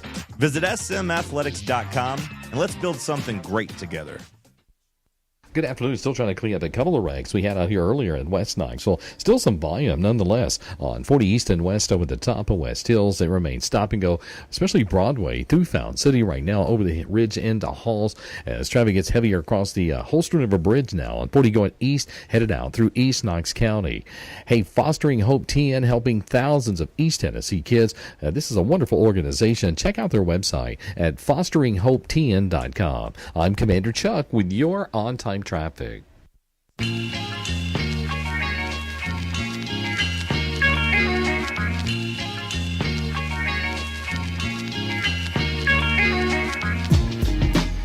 Wrapping up a Monday edition of The Drive. Walker Smith here with Chase Brown, fighting through it with you guys here on a Monday. And we'll get you out the door before we wrap up with a little bit of Vols recruiting news. Tennessee Vols football hosted 18 guys this last weekend, including 1 5-star in Savion Hyder, 9 4-stars, and a plethora of 3 stars behind them, and what's looking to be a pretty substantial 2026 class if we land a couple more guys. But, some guys of note, obviously, Savion, the 5-star, he's currently projected by On3 to head to Ohio State, Georgia. He's undecided. Another guy, Jordan Smith, the hard commit to Georgia, who we still got to visit. We'll try and flip him. Well, a guy who seems to be really on our radar and close to committing, 4-star Braden Rouse, the 4-star number 100th national recruit, the linebacker out of Marietta, Georgia. A couple others on there. We got a hard commit to Auburn. Visit the 4-star Hezekiah Harris, the edge rusher, and interior offensive lineman Leo Delaney, a Clemson commit, also visited. So a lot of guys coming and checking out the Vols. Like we said earlier, commitment's just a word in recruiting. It really is. And, the hard commit makes me, it sends me a shiver down my spine because, how can you lie to people? Truly. There's no such thing as a hard commit until you're moving in on move-in day. I don't think there's really a commitment anymore. I think it's just vying for your money. But, to see, guys excited to be at Tennessee, visiting, even if they are quote-unquote committed to somewhere else, I think that's a positive step, especially in this NIL space. And now that we're about to usher in the pretty much pay-for-play that we're about to get through the new settlement, the House settlement, that'll be a whole different spiel, but it really is an exciting time to be around big time programs, and thankfully we're back in that bunch. It's not just going to be the Georgias and Ohio States or Floridas or anybody like that can shell around money. There's going to be some others come back to fruition, like SMU. A team like that has a ton of booster money, and then they are always going to be sort of in that money pit that they've got, and they're going to be able to bring in big time recruits. Sort of like 4 and 5 stars. I think they're going to be back on the map soon and really representing the ACC in this new money-driven NCAA that we've turned to. So it brings an excitement back to college football in some capacity, but at the same time, it sort of makes it muddled, and you get lost in, it's become a profession compared to an amateur sport that it once was. Yeah. I mean, it just can't really trust anything until they sign the paper. And even then, like we saw with the deal, I don't know if you saw the deal at the with Wisconsin suing a player in Miami or the NCAA because Wisconsin had a player that they signed to a contract for NIL and to commit, and he flipped to Miami. So Wisconsin's like the first school to sue over a player contract, which is going to happen a lot more coming up. Interesting. Yeah, that's such a weird situation just because of how weird the NCAA has been and how so much under the table dealings have been going on, whether it be tampering or actual money being sent under the table. It really does just throw a wrench into plans, and it really sets back what was already a setback of the NCAA not entering this realm with some rules and regulations and stuff like that. No, this stuff is just going to keep happening, especially when players keep moving around. We're lucky it didn't happen to us. I mean, shoot, there was I think we saw. I don't think UCLA sued or someone sued. I believe it was Nico's brother who left Arkansas for UCLA, and was it UCLA that sued? It is Arkansas that sued because his younger brother got there and didn't play it down for Arkansas. Just got paid however much they were going to be paying him for however long, and left to go to UCLA. So that's a little ridiculous, and they probably have it in writing that he couldn't do that, and he still went and did it. So I think they're going to be able to get their money back, and I think that's going to give power back towards these schools and entities like the NCAA to be able to walk back and not have it be such a Wild West that we're seeing right now. Yeah. Speaking of the Wild West, part of that is with the transfer portal, and you have put something across my desk,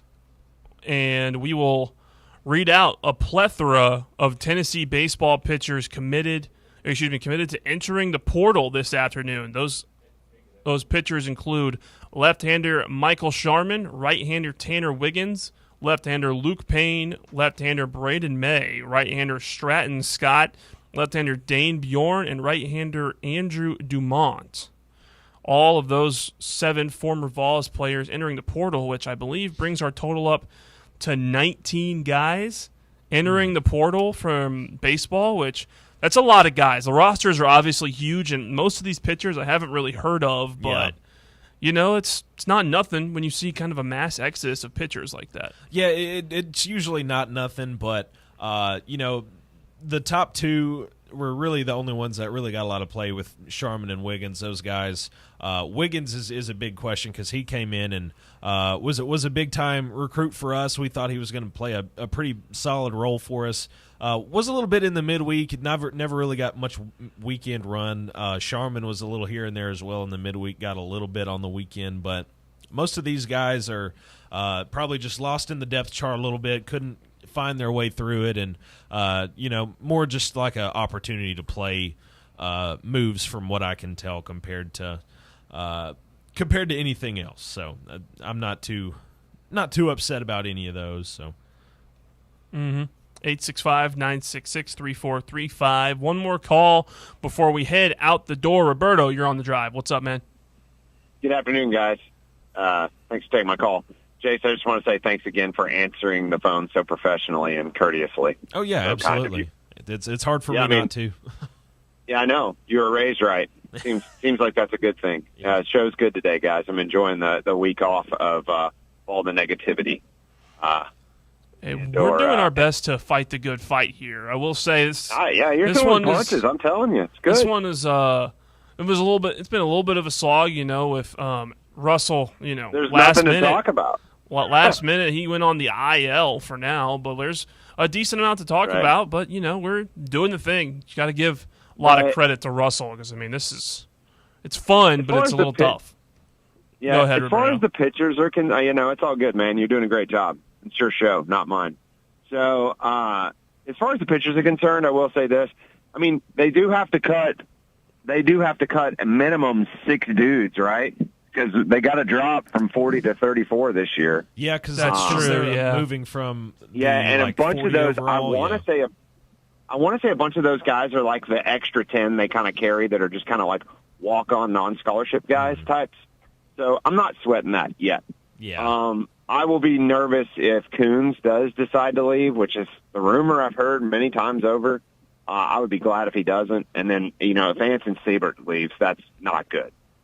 We can't afford Siebert leaving at all. Yeah, I think that he's going to be a weekend starter. Obviously, they'll ramp him back like they did A.J. Russell, but I think he's got weekend starter potential in the SEC, and that's saying something, right? Yeah. I like DJ Newman coming in. I think he can be an arm that can give you weekend innings. I don't know if it's a starter or not, but he's also a heck of a hitter. And then, Henry Ford. Guys, if we get Henry Ford to campus, he immediately goes to the Golden Spikes watch list. That's how good that guy is. Yeah, he would be the best player on our team next year. He would be he would be our Andrew Fisher of last year. Right. He could potentially be like our Simo of 2 years ago, the best hitter on the team, hands down. Yeah. I think he'll be your leadoff hitter or your 2-hole hitter. I do. And the only reason is because the way Tony's been doing it with putting your best bat at the top, or maybe even your best 2. So yeah, that's a huge get, and man, it's pretty exciting. And then I just blanked on the kid's name that said Walter State, but him being named JUCO Player of the Year. Yeah, the Myatt kid. There's your other superstar. You know, so thank you, by the way. So my thought is I'm not as worried as everybody else seems to be about the pitching because I think you're just offloading some weight anyways. Sharman was the only one that was like, for me, like, oh, okay, what's happening? Because I thought he played a pretty critical midweek role for us. He ate up innings in the midweek. But I also think that he never was going to have a weekend role per se, other than if it was spot, I need a lefty to come in. But that's one thing I think we need more of, guys. I think we need some lefties. Yeah, we're running out of lefties. That's pretty obvious. Yeah, we've lost a decent amount of lefties, and I don't know if we brought a lefty in yet from the portal, so we definitely need some help from the left side. We brought in 2 sidearmers, kind of sidearmer type guys, and I guess that's an answer for needing a different arm angle, and maybe you face those guys with lefties, but I'm not sure the kid from Asheville's ever getting here. No, he might be a draft guy. Yeah, so I don't know. Do you know where we stand with the guy from Rutgers, the starting pitcher? I haven't heard anything on that since he took his visit 2 weeks ago. It's been kind of silent. I don't think he's even announced a top 5 or a top 3.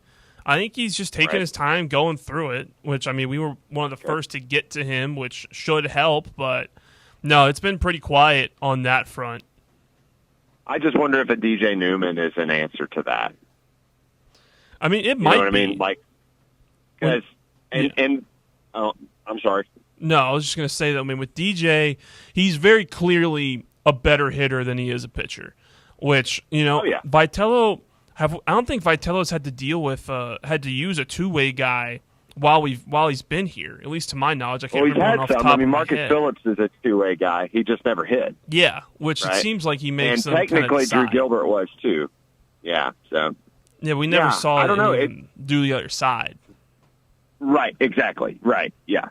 Well, Gilbert, his freshman year, did pitch some. I don't know if you know that. Did he really? I don't remember him pitching at all. Yeah, he did. Yeah, he did. It was like a spot, kind of like a reliever closer. Oh, yeah. And he did a pretty good job, but not as a starter, no. But I say this, I trust Tony.